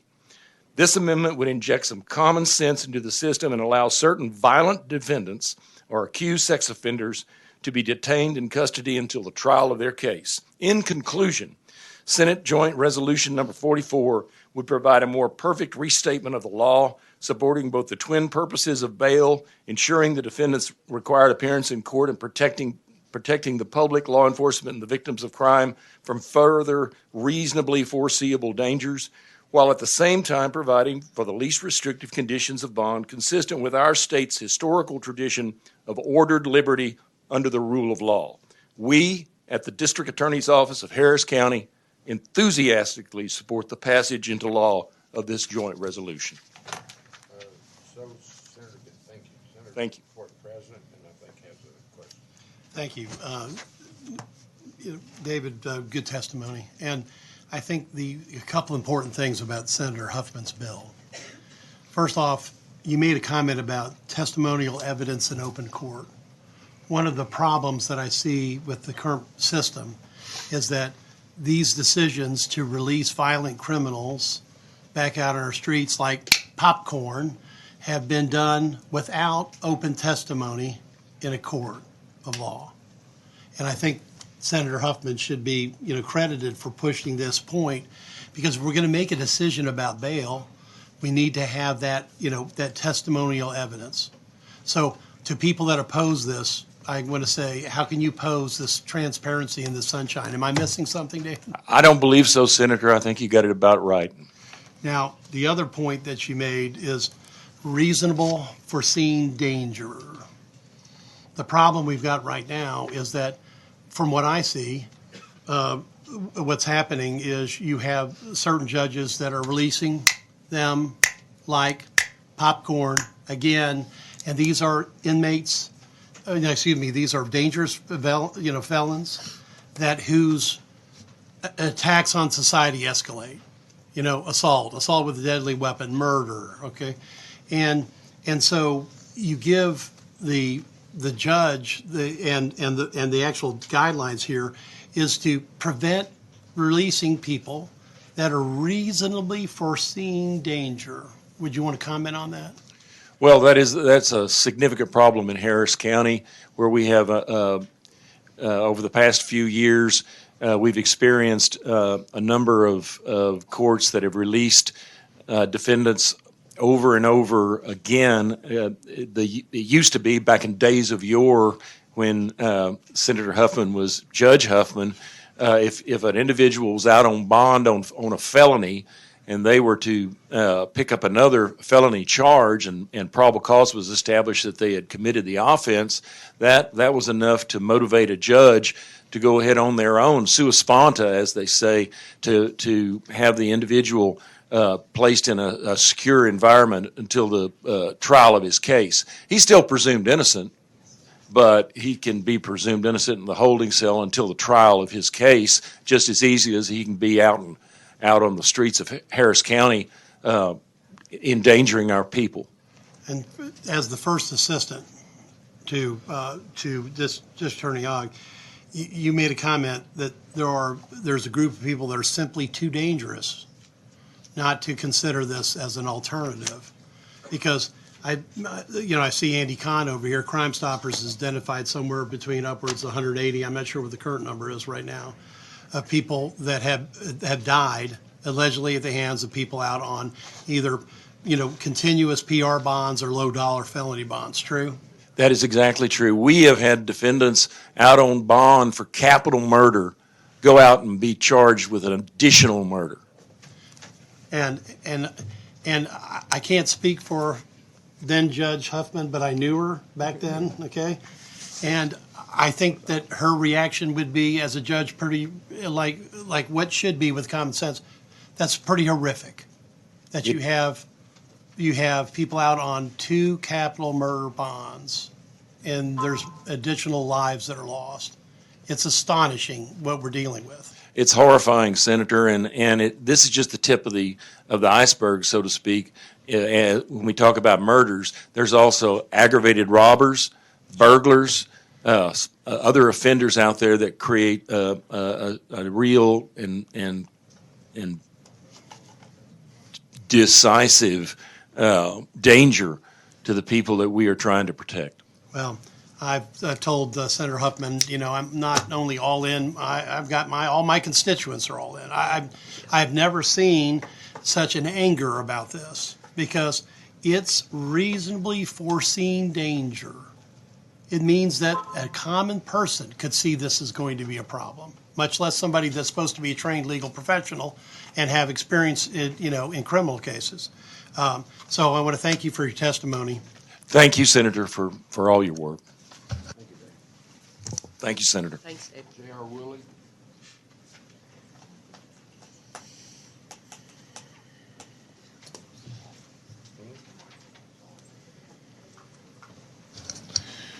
State your name and who you represent. Good morning, Chairman, Morning. Senators. I'm Judge J.R. Woolley. I'm the Precinct 2 Justice of the Peace in Waller County, and I'm the Legislative Chair for the Justice of the Peace and Constables Association in Texas. As that position allows me, I'm probably one of the few people you'll hear from today who actually magistrates regularly. We as an association are in support of this bill. For years, Texas has had issues with bail, and last session, meaningful changes were made on that front. Chief Heck has stated in the past that broader authority for magistrates to deny bail to individuals who commit certain violent or sexual offenses when the safety of the victim, community, or law enforcement cannot reasonably be assured should be enacted. And we agree with that statement and believe that broader discretion for magistrates would make Texas a safer place to live by taking measures to reduce violent recidivism, which we have seen a lot of across our state, not just in Harris County. JPCA supports our members' discretion and their decisions and supports SJR 44, which provides that discretion and makes additional strides in bail reform for our state. I'd be happy to answer any questions. Any questions? Thank you. Thank you, Judge. Andrew Wright.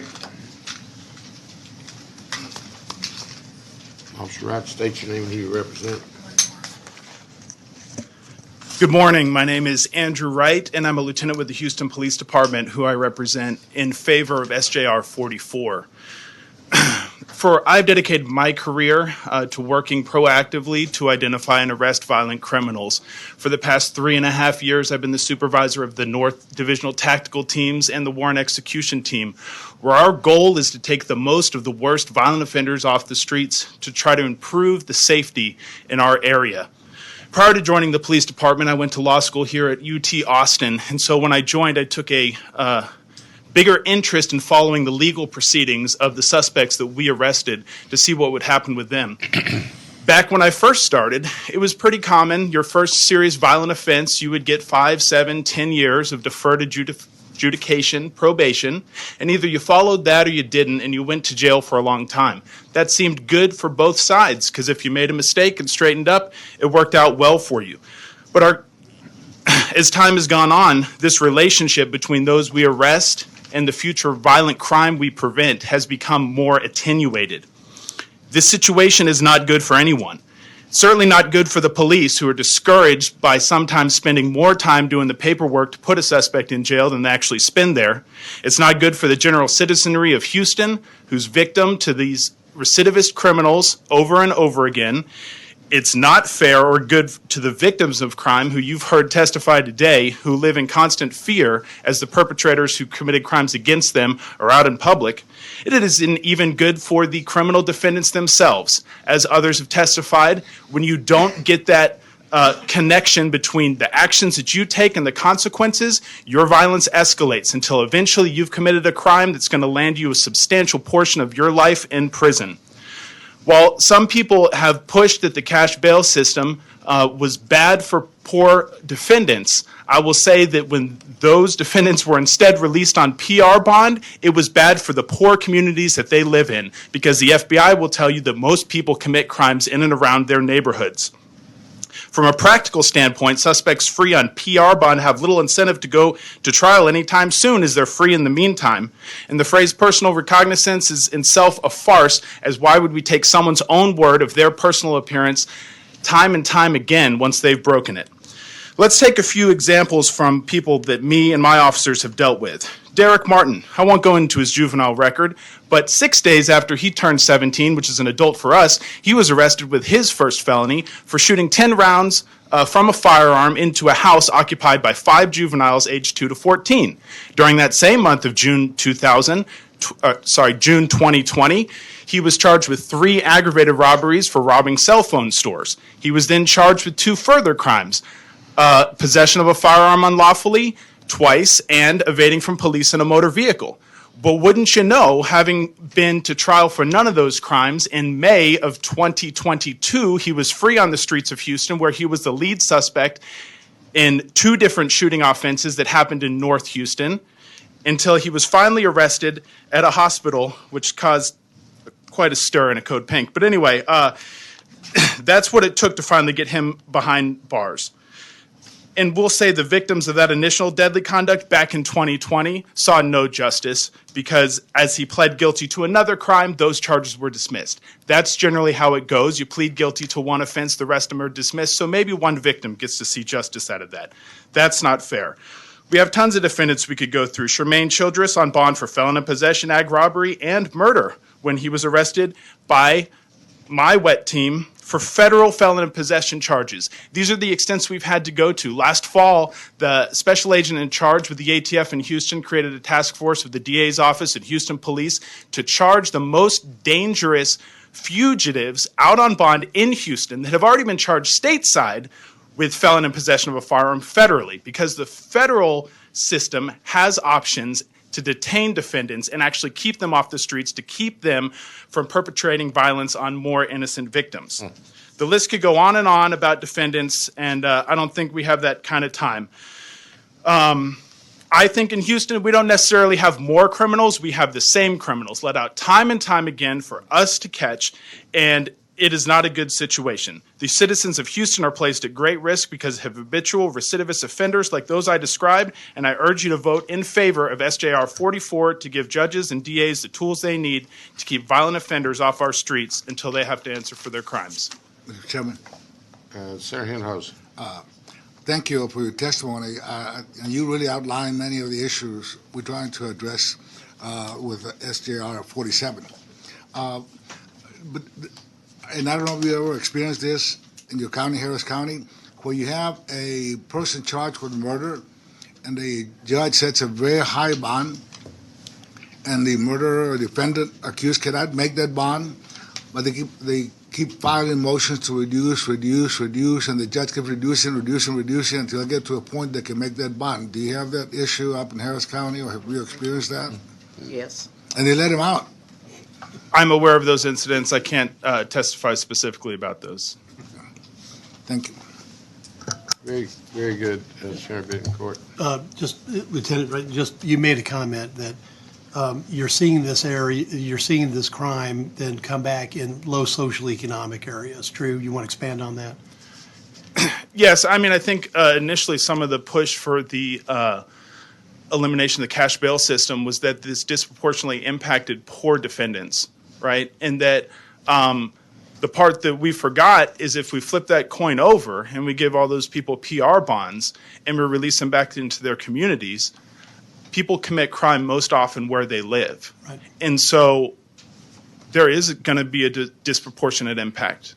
There was probably a disproportionate impact on the cash bail system against poor defendants. And if we give them all PR bond and cut them loose back to where they live, there will be a disproportionate impact on poor citizens in the neighborhoods in which they live. Right, thank you. I'm curious, you went to law school? Yes, sir. UT. Why did you decide to be an officer with a law degree? Did you know that before you went to law school? No, sir. This kind of stuff seemed a little boring to me, so I wanted to go. No offense.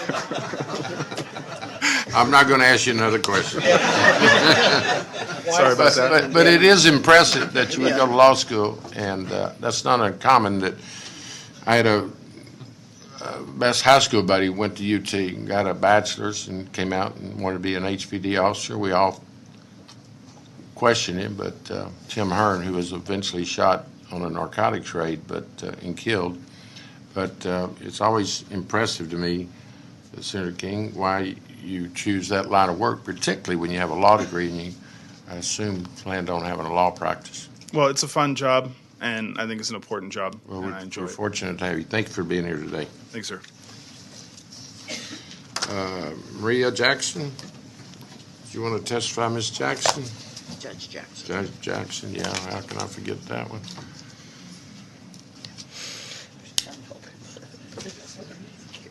Judge, state your name and who you represent.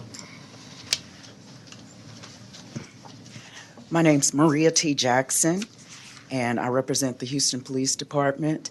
And good morning, Chairman Whitmire, Vice Chair Huffman, and members of the committee. I want to thank you for allowing me to speak today.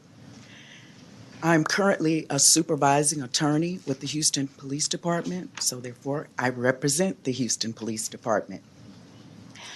I am here in support of the Senate Joint Resolution 44. I'm testifying because I'm uniquely qualified to testify to support this bill, because not only do I work for the Houston Police Department, I also served 3 terms as the presiding judge for the 339th Criminal District Court and as a magistrate for 20 years, beginning at my municipal court days. There are 5 factors that a judge must consider in setting bail. Bail shall be sufficiently high to give reasonable assurance the accused will appear in court, the power to require bail not to be an instrument of oppression, the nature of the offense and circumstances under which the offense was committed, the ability to make bail, and the future safety of a victim, the community, and law enforcement. A judge has a responsibility to balance these factors when considering the nature of the offense and the circumstances under which the offense was committed. There are circumstances in which denying bail serves to ensure the future safety of the victim and the safety of the community. For example, violent offenders and habitual offenders. This bill lays out perfectly and gives the judges a roadmap of what they need to follow when determining to release a defendant on bond or to deny bond. Now, with that said, it also remains very important that the accused still has the right to have a speedy trial. As both a Houston Police Department representative and a judge, and as Judge Maria T. Jackson, I throw my full support behind the Senate Joint Resolution 44. And I just want to thank you, Vice Chair Huffman and Senator Hinojosa, for bringing this bill forward. It's very important. Thank you, Judge. Any questions? I wish she was still on the bench. But I wish we had some clones on the bench. Yeah, we're not going to take that up this morning. But I just made a comment. I do come from the old school days as Vice Chair Huffman. I did exercise those rights. I would never want to correct the judge, but she's a powerful chairman of finance. Here's my vice chair. Here's my vice chair. Flores, yeah. Oh, I apologize. But if you want to call her vice chair, she was the vice chair of this committee for several sessions. So anyway, thank you, Judge Jackson. Thank you. Thank you. Jennifer Thorpe. I'm still doing new court. What is that? It's nice and orderly. Good morning. My name is Jennifer Tharp. I'm the Criminal District Attorney for Comal County, and I am testifying in support of SJR 44. I will tell you, I've had the privilege of testifying before this committee and several others on what I believe are smart pieces of legislation. And I have to say, hands down, probably the most impactful for my community, and I believe the state of Texas, was last session SB 6. And I feel that SJR 44 is just taking SB 6 and all that great work to the next level. I won't belabor the point. Several witnesses before me have touched on the importance of this piece of legislation. But if I had to summarize it with 3 terms to describe it, it's smart legislation, there's transparency, and there's also accountability. And so I wholly support SJR 44. I'm happy to answer any questions you may have. But I think what I like most about this is a quote from U.S. v. Berger, which is that guilt, not escape, our innocents suffer. And that's what this piece of legislation is. So thank you for carrying this, and I look forward to everybody happily voting it out of this committee, out of the Senate, and off to the House. Thank you, ma'am. Any questions? Thank you, Ms. Thorpe. Andy Kahn? Where's the opposition? State your name, Andy, and who you represent. I'm Andy Kahn, Director of Victim Services, Crime Stoppers of Houston, and we are here in support of SJR 44. When you think about what SJR 44 does, it simply allows Texas voters to decide whether or not judges should have discretion. And that's a key word, discretion. It's not a mandate. Simply to deny bond to defendants charged with certain violent felony crimes. Simply discretion. Is it going to be a panacea that some detractors are of the perspective that we're going to be locking people up without bond? I highly doubt so, because the factors are built in with the constitutional amendment. I've charted over 185 people that have been allegedly murdered, though some actually now convicted, by defendants released on multiple felony bonds or felony PR bond or out on bond and had forfeited a bond in Harris County. Of that 185 some odd figure, 65 were in 2020. 2021, there were 57. And I can unequivocally tell you the numbers plummeted in 2022 to 27 that fit that criteria. Part of that reason, no doubt in my mind, was the implementation of Senate Bill 6. Our numbers have dropped dramatically. Passing SJR 44 will continue to have the numbers dropped. There was a news report a couple of years ago. We did a story on a guy that was on 10 bonds for aggravated robbery with a deadly weapon. And I said, well, first of all, dude, you're not very good at this because you keep getting caught. Second of all, in order to rack up the 10 charges, you got to be out here to do this. Right. And the reporter asked the judge, and I give the judge credit because he did respond, and the reporter said, when is enough is enough? And the judge honestly said, I don't have the luxury of saying enough is enough. I have to, by statute, give a bond, and I have to make it where it's not punitive in nature. So I have no choice. 2 years ago, an off-duty police officer, sergeant from New Orleans, he and his buddies were at a Grotto restaurant Saturday afternoon in the Galleria area having drinks and dinner, Saturday, 5 p.m. They were jacked by several individuals for their jewelry. He and his friend were shot and killed. One of the defendants now charged in his capital murder, 19-year-old Frederick Jackson. He was 19 years old. He was on 5 felony bonds in 2021. Bond after bond after bond. And I'll give you another spin on this. Do you think the court did him any favors by continuously releasing him when it was fairly obvious that this bond thing just wasn't working out? Now you have a 19-year-old that's looking at a potential death sentence or life without parole because we continuously released him back to the community. We had another case when someone asked me what was one of the most egregious cases that we documented. Rita Acosta was 43 years old when she was murdered by Jesus Gallegos. Gallegos was just recently sentenced to 48 years in prison. Gallegos was on 5 bonds in 1 year. 3 of the bonds were for domestic violence felonies involving Rita Acosta, assault with intent to impede breathing, aggravated assault on a family member, felon in possession of a weapon. 5 bonds in 1 year. Finally, Jesus Gallegos murdered Rita Acosta. It's time that we give judges discretion. That's all this is. I see no downside in having discretion, and more importantly, Texas voters should be able to decide whether this is a good bill or a bad bill. So I appreciate all the support for this. Let's get it out. Let's get it out like we did last session, out of the Senate, and this time let's get it out of the House and give judges more tools to operate on behalf of public safety. Thank you.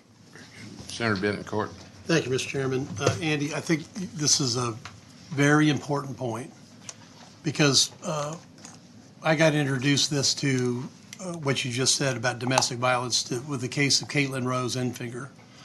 who the judge released her estranged husband, Guado, if I have the right name from memory, on at least 2 PR bonds, but he also had multiple other felonies.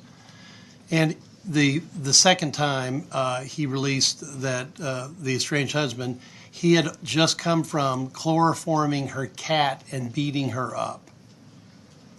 So within 72 hours of release, she's dead. And you made the point that if you can stop domestic violence, you might be able to save the perpetrator, but you certainly save the person that died and maybe the family from a lifetime of horror that they have to now live with.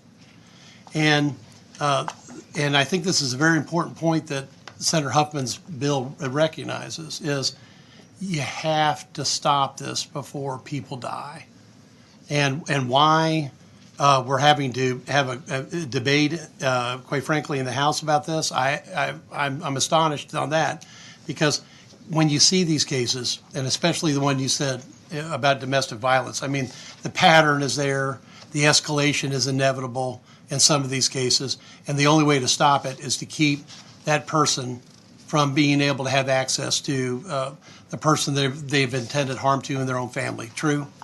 Absolutely. In other cases we've documented, 3 were actually law enforcement officers, 2 that were on duty at the time. One of them, Sergeant Kayla Sullivan in Nassau Bay, the defendant charged in her capital murder, was on 3 felony bonds in 3 different counties in 1 month. Well, And that is rage, and the inevitable outcome is death. Thank you. thank you. Thank you, Andy. Thank you. April Agrari.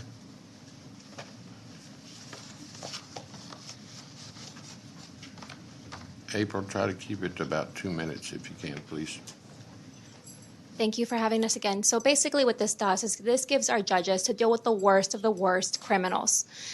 The reality of the matter is that being low income shouldn't give people the right to go on a discounted rate and continue killing, robbing, raping. I mean, we're talking about the worst of the worst criminals. So when we are talking about giving these judges these tools, this is not going to be something that's going to be applied to everybody. But we got to think, do we have the tools to give these judges to deal with the most heinous of criminals? And this is what this is going to be for. I think that it's very common sense piece of legislation, and I think that it's going to help everybody across the state of Texas. Unfortunately, some of these crimes are just getting worse and worse. When you think you can't be surprised, we read something even worse. It's happening. It's a part of our society, and our laws need to evolve to deal with these types of criminals. Maybe 30, 40 years ago this wasn't happening, but it's really happening now. The domestic violence cases here in Harris County have skyrocketed. The violence against complete strangers with road rage shootings, that in itself, for you to be able to shoot a complete stranger with such little provocation, it's a danger to everybody around you. You can't let these people out. But I thank you for bringing up this piece of legislation because it's very needed. Judges have their hands tied. When they're trying to do their jobs, they cannot. Thank you. Chairman, just a quick question.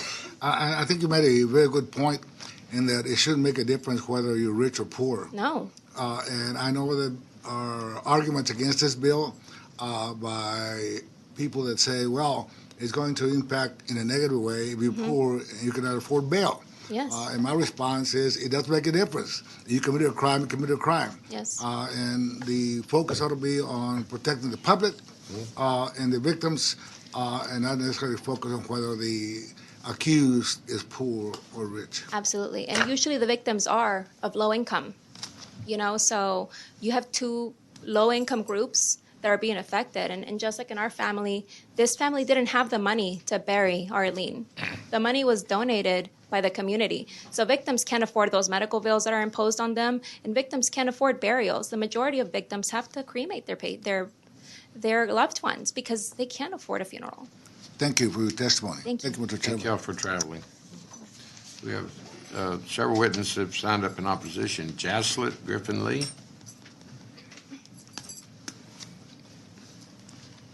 Is Miss Lee here? Griffin Lee? I'm going to pass. Thank you. Okay, she did sign up in opposition. Nicholas Hudson.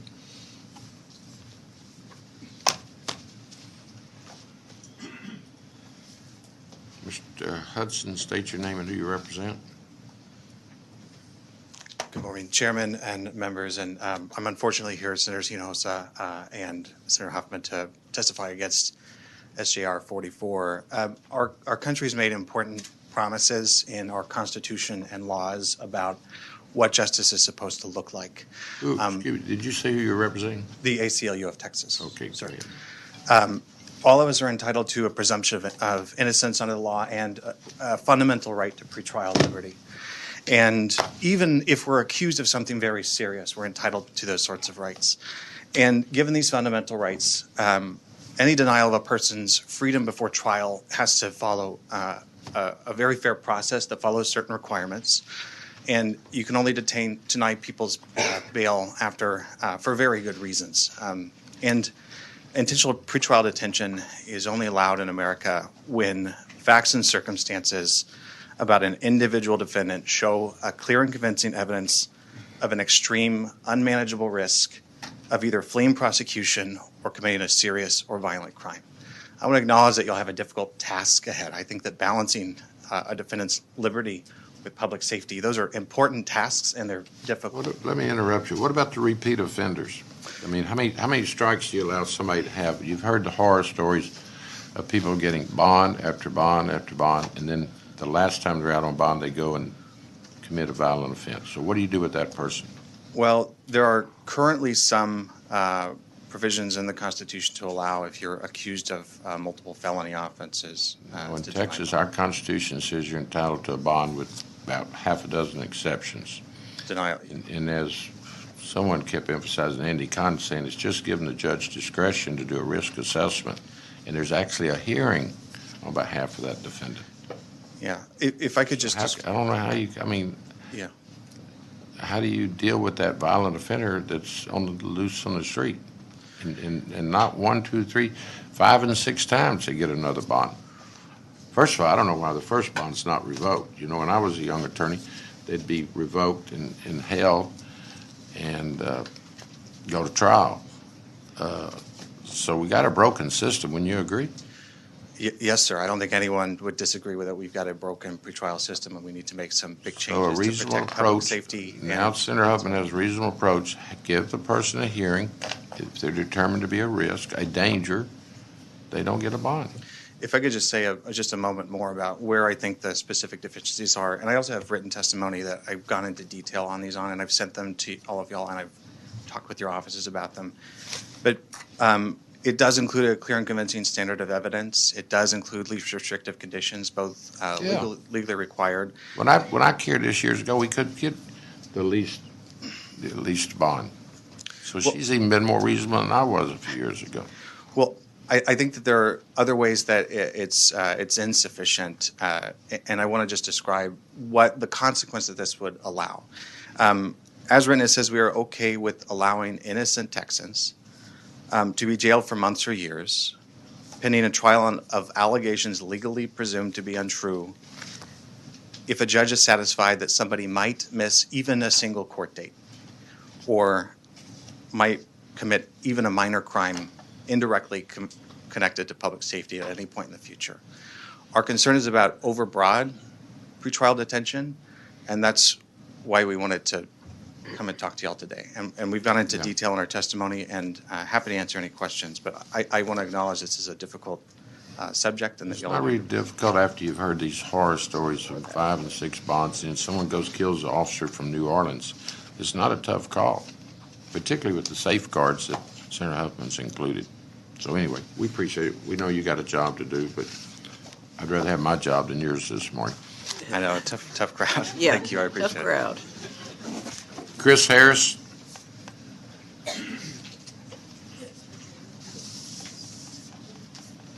State your name, Mr. Harris, and who you represent.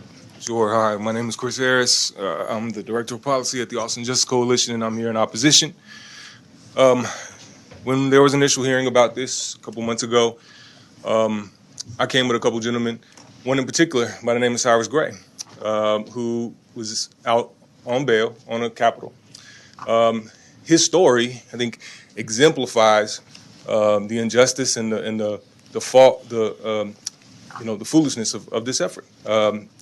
We have a criminal justice system that continues to be impacted by racism at every single step of the process. We know similarly situated individuals, similar charges, similar criminal backgrounds, people of color are treated differently throughout the system. And in the case of Cyrus Gray, he's innocent, okay? He spent over 4 years in pretrial detention on a high bond. I'm sure there was clear and convincing evidence to keep him there in the minds of the jury, in the minds of the judge there, in the minds of the prosecutors. Excuse me, what's he charged with? Murder. Okay. And he's in confined? He was. He's now out on bond because, well, one, during the trial, the jury consistently voted to acquit. Then they came down with COVID, so they called a mistrial. Wow. But it was during deliberations during which they repeatedly voted to acquit. Another gentleman was arrested for the same crime. He just celebrated his 5th year anniversary in the Hayes County Jail. Okay? Similar facts. Okay? This person is almost surely also innocent. Okay? So this is what we're talking about when we talk about a system that can't be trusted with these additional tools that you're talking about. Okay? I think we've seen Justice Hecht in the Supreme Court talk about supporting some of these things. We see even in states where they're getting rid of cash bail, they're enhancing judicial ability to hold people, detain people without bail in the case that they see that there's an issue. The issue is that this is happening without the other side of the coin, without actual remedy or relief for people who are poor on the other side of this system, who are still being jailed improperly, who are still being jailed en masse at immense harm to them, their families, and their communities, as well as at immense cost to the state and to its taxpayers. So there is a place for what this is attempting to do, although I agree very strongly with the gentleman from the ACLU that this is overbroad, particularly as it relates to people who are deemed to, not coming back for a next hearing. But doing this, particularly without major reforms on the other side of this, to ensure that we're not also jailing people who are simply there because they're too poor, who actually represent no threat, who actually represent no risk to flee. I believe it was described as a 3-legged stool, and this topples the stool over.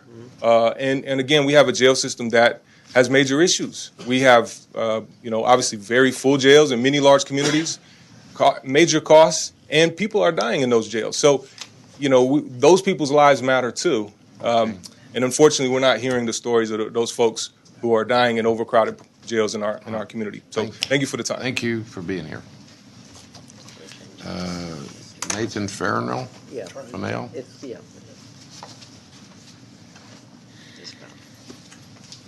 State your name and who you represent. Good morning.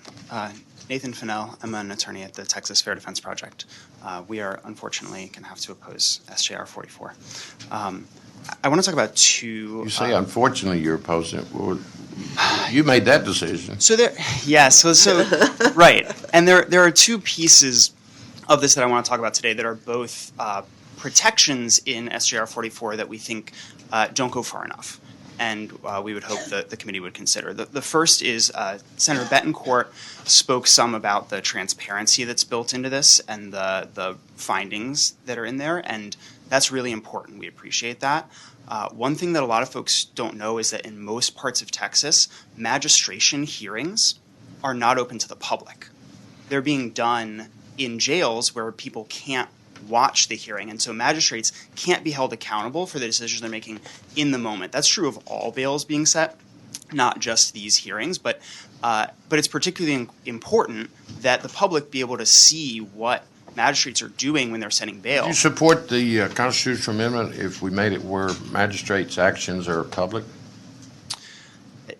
Not with that alone, no. No, wait a minute. Support it. Wait a minute.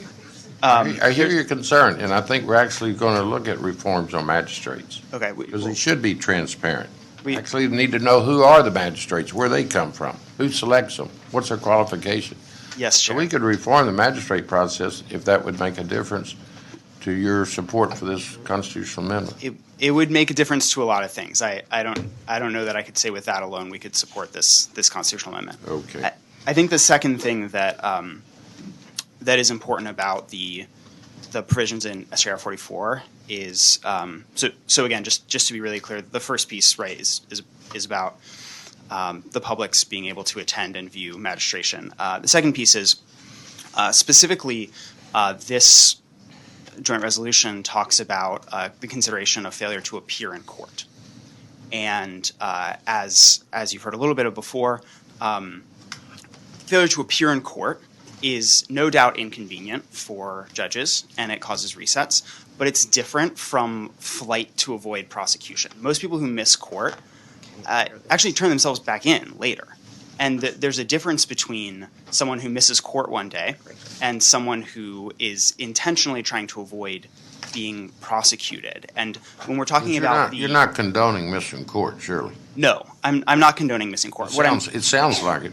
I'm not intending to. What I'm saying is that what we're talking about here is an awesome governmental power, which is that the government can take someone and hold them in jail, no matter what they do, no matter how much money they have, until our courts, which we know are backlogged, can get around to having a trial for them. And this can take years. This can take many years. And so what we're talking about is trying to balance the harms that the state is trying to avoid with the rights of the accused. And what we think is that considering the fact that someone might miss a court date, which is serious and can be addressed by revoking their bond, by pretrial conditions, by these kinds of things, we think that risk alone, without a finding that the person is likely to actually affirmatively try to flee prosecution, is inadequate to justify preventive detention without bail indefinitely for someone. Okey-doke. Any questions, Senator Bentoncourt? Thank you for the reference earlier, but I want to go back over this. Yes. Don't you think that testimonial evidence in open court would have helped the last two references that were the previous speaker? Because they seem to be in a situation where they don't have an open court discussion of their bail status, true? I think that's certainly correct of the initial bail setting hearing. I can't speak to whether those folks may have had subsequent bail hearings ever where someone could present testimony. Okay, but there should be an argument of this because really no fact or supposition of fact that if the bill offers testimonial evidence in open court, that's a positive step. That's absolutely correct, Senator. Yes. Right. Because I think that's important because when I hear these other stories, I know what that testimonial evidence would do to help them. And so I don't understand the recalcitrance of supporting the bill because this is like a major step forward. I think that is a major step forward, yes, Senator. So, Bettencourt, I think we just need to clarify because we're throwing around the word testimonial evidence.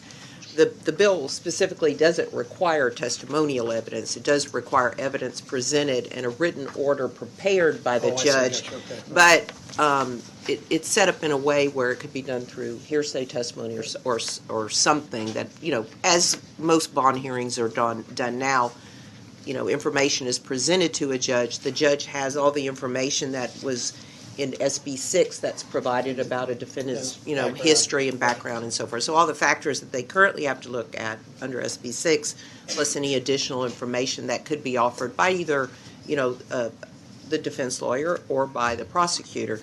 But it does require the judge, for the transparency side of it, to prepare a written order that includes findings of fact. So the judge would have to make specific findings of fact and a statement explaining the judge's or magistrate's reason for the denial.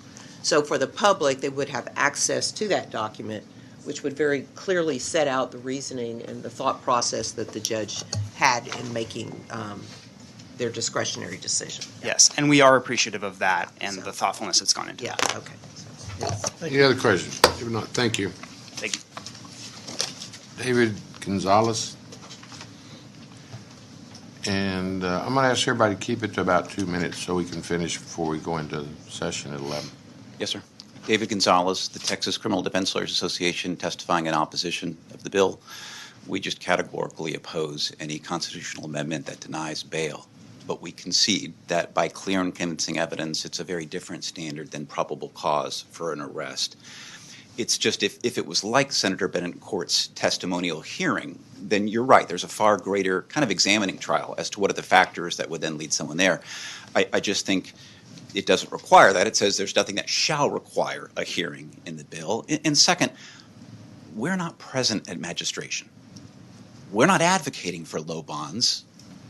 We're not appointed until days later. And so the current Constitution provides for the denial of bail for repeat felony offenders. This changes it, and I understand a first offense capital murder, there's a difference on those repeat offenses. But our concern is that we're changing the Constitution for what appears to be a magistration issue on people setting these bonds, and we're not part of that process, and those are our concerns about the amendment. Very good, thank you. Lauren Rosales.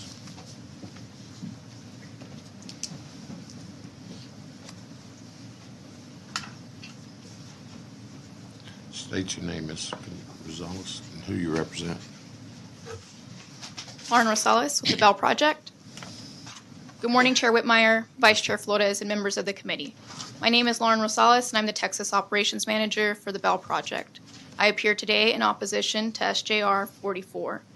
The Bell Project is a national nonprofit that provides free bail assistance and court support to thousands of low-income people every year while advancing policy change. Our work across the country proves that cash bail is unnecessary and that there are more effective ways to improve our nation's pretrial systems. Pretrial detention was designed as a carefully limited exception, but SJR 44 is not limited enough because it allows judges to use pretrial detention simply if they believe a person may miss a court date.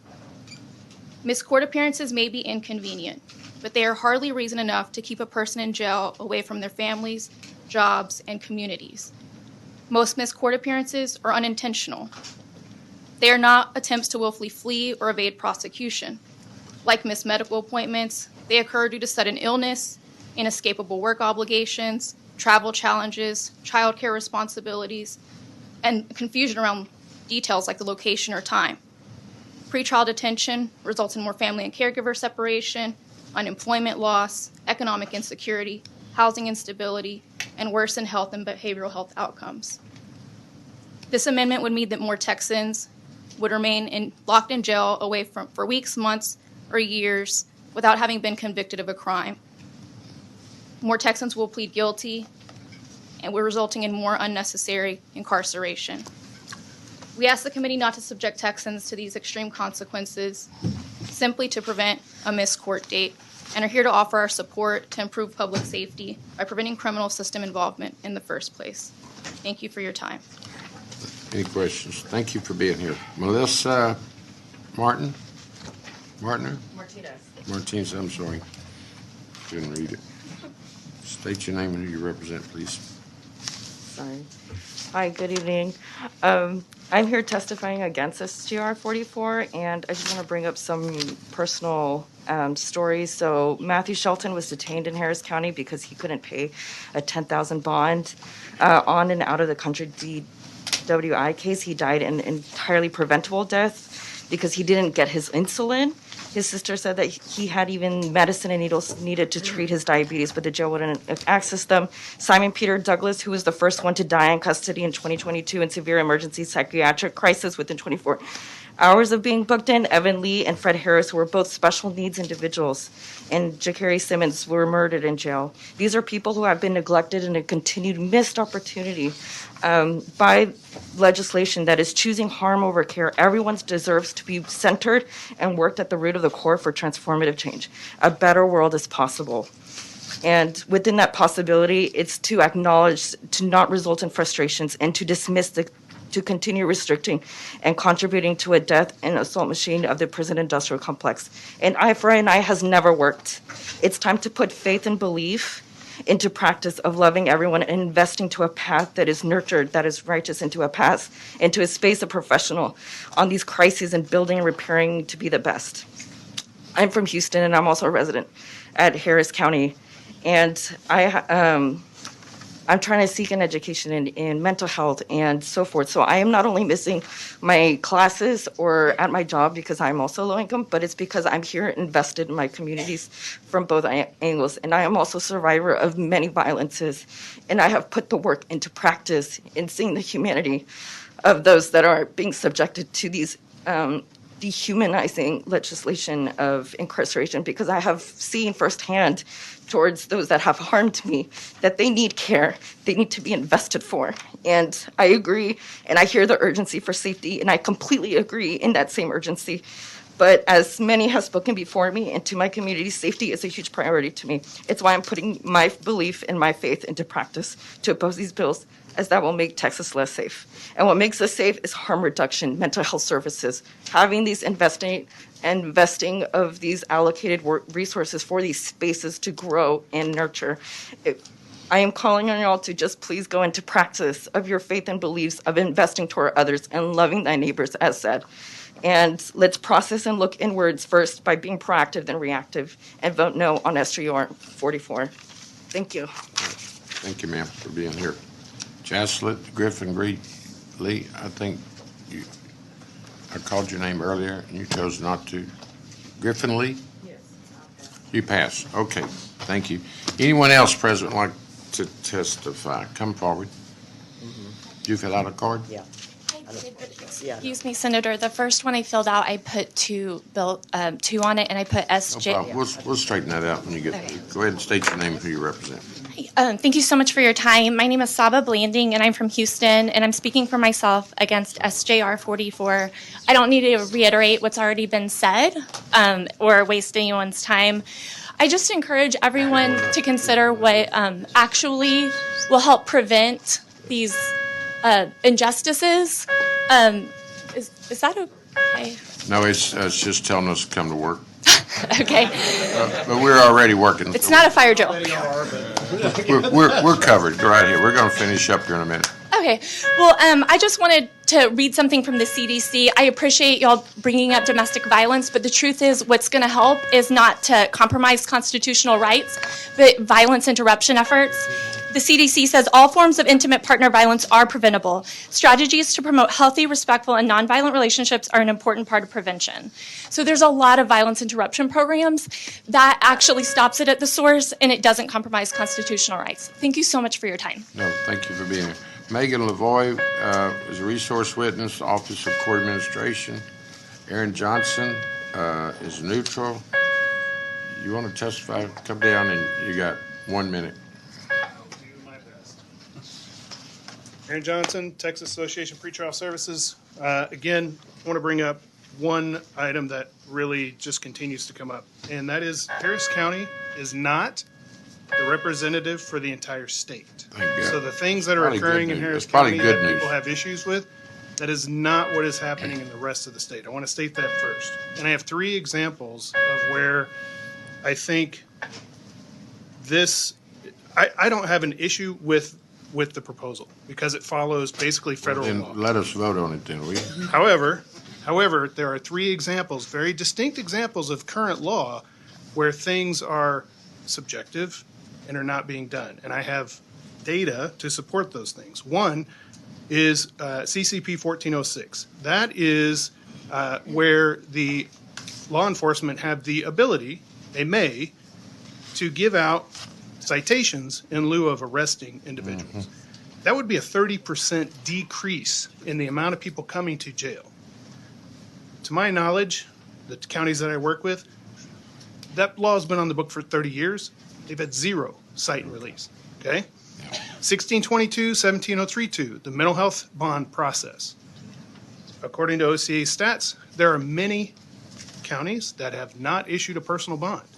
I don't understand how that's possible if 17032 was designed to give people personal bond that are presenting mental health issues that are in custody. Third, with the PSRS, we know, we talk about this part of the legislation where it's supposed to be letting people out on the least restrictive means. Personal bond and pretrial services, that is least restricted. However, out of the 50% of the eligible charges The state of Texas gives personal bond less than 11% of the time. Okay. Thank you for being here. Thank you. Ken Good. With the professional bail bonds neutral. Ashley Fernandez Dorsanio. You have a short minute. Members of the committee, my name is Ashley Fernandez Dorsanio, and I'm with the Texas Civil Rights Project. And I here in opposition to Senate Joint Resolution 44. I'd like to begin by highlighting that pretrial detention is not meant to be part of the punishment. Rather, pretrial detention is only intended to ensure that individuals will not willfully flee persecution or commit a serious crime, as some of my colleagues have said. Justice is rooted in the idea that people are innocent until proven guilty. Now, currently, Section 11A of the Constitution permits a judge to deny bail to individuals who have previously been convicted of a crime or previously violated a condition of the release or protective order. But I believe that the current proposed resolution goes a step too far by allowing someone who has been accused for the first time of a crime to be denied bail. I just would like to say that these are not criminals. These are people accused of a crime for the first time. And so this resolution cannot be justified as keeping allegedly repeat offenders off the street. Very good. Thank you, ma'am. Anyone else present wants to testify for or against Senate Joint Resolution 44? If not, public testimony is closed. Senator Huffman moves the Senate Joint Resolution 44 be reported back to full Senate with a favorable recommendation. Clerk, call the roll. Whitmire, Yes. Flores, Aye. Hinojosa, Aye. Huffman, Aye. Betancourt, Aye. Miles, King, Aye. 6-0. Six ayes, no nays. Senate Joint Resolution 44 is reported back to full Senate with a favorable recommendation. And we stand recessed about 30 minutes after. Chairman, could you recognize that?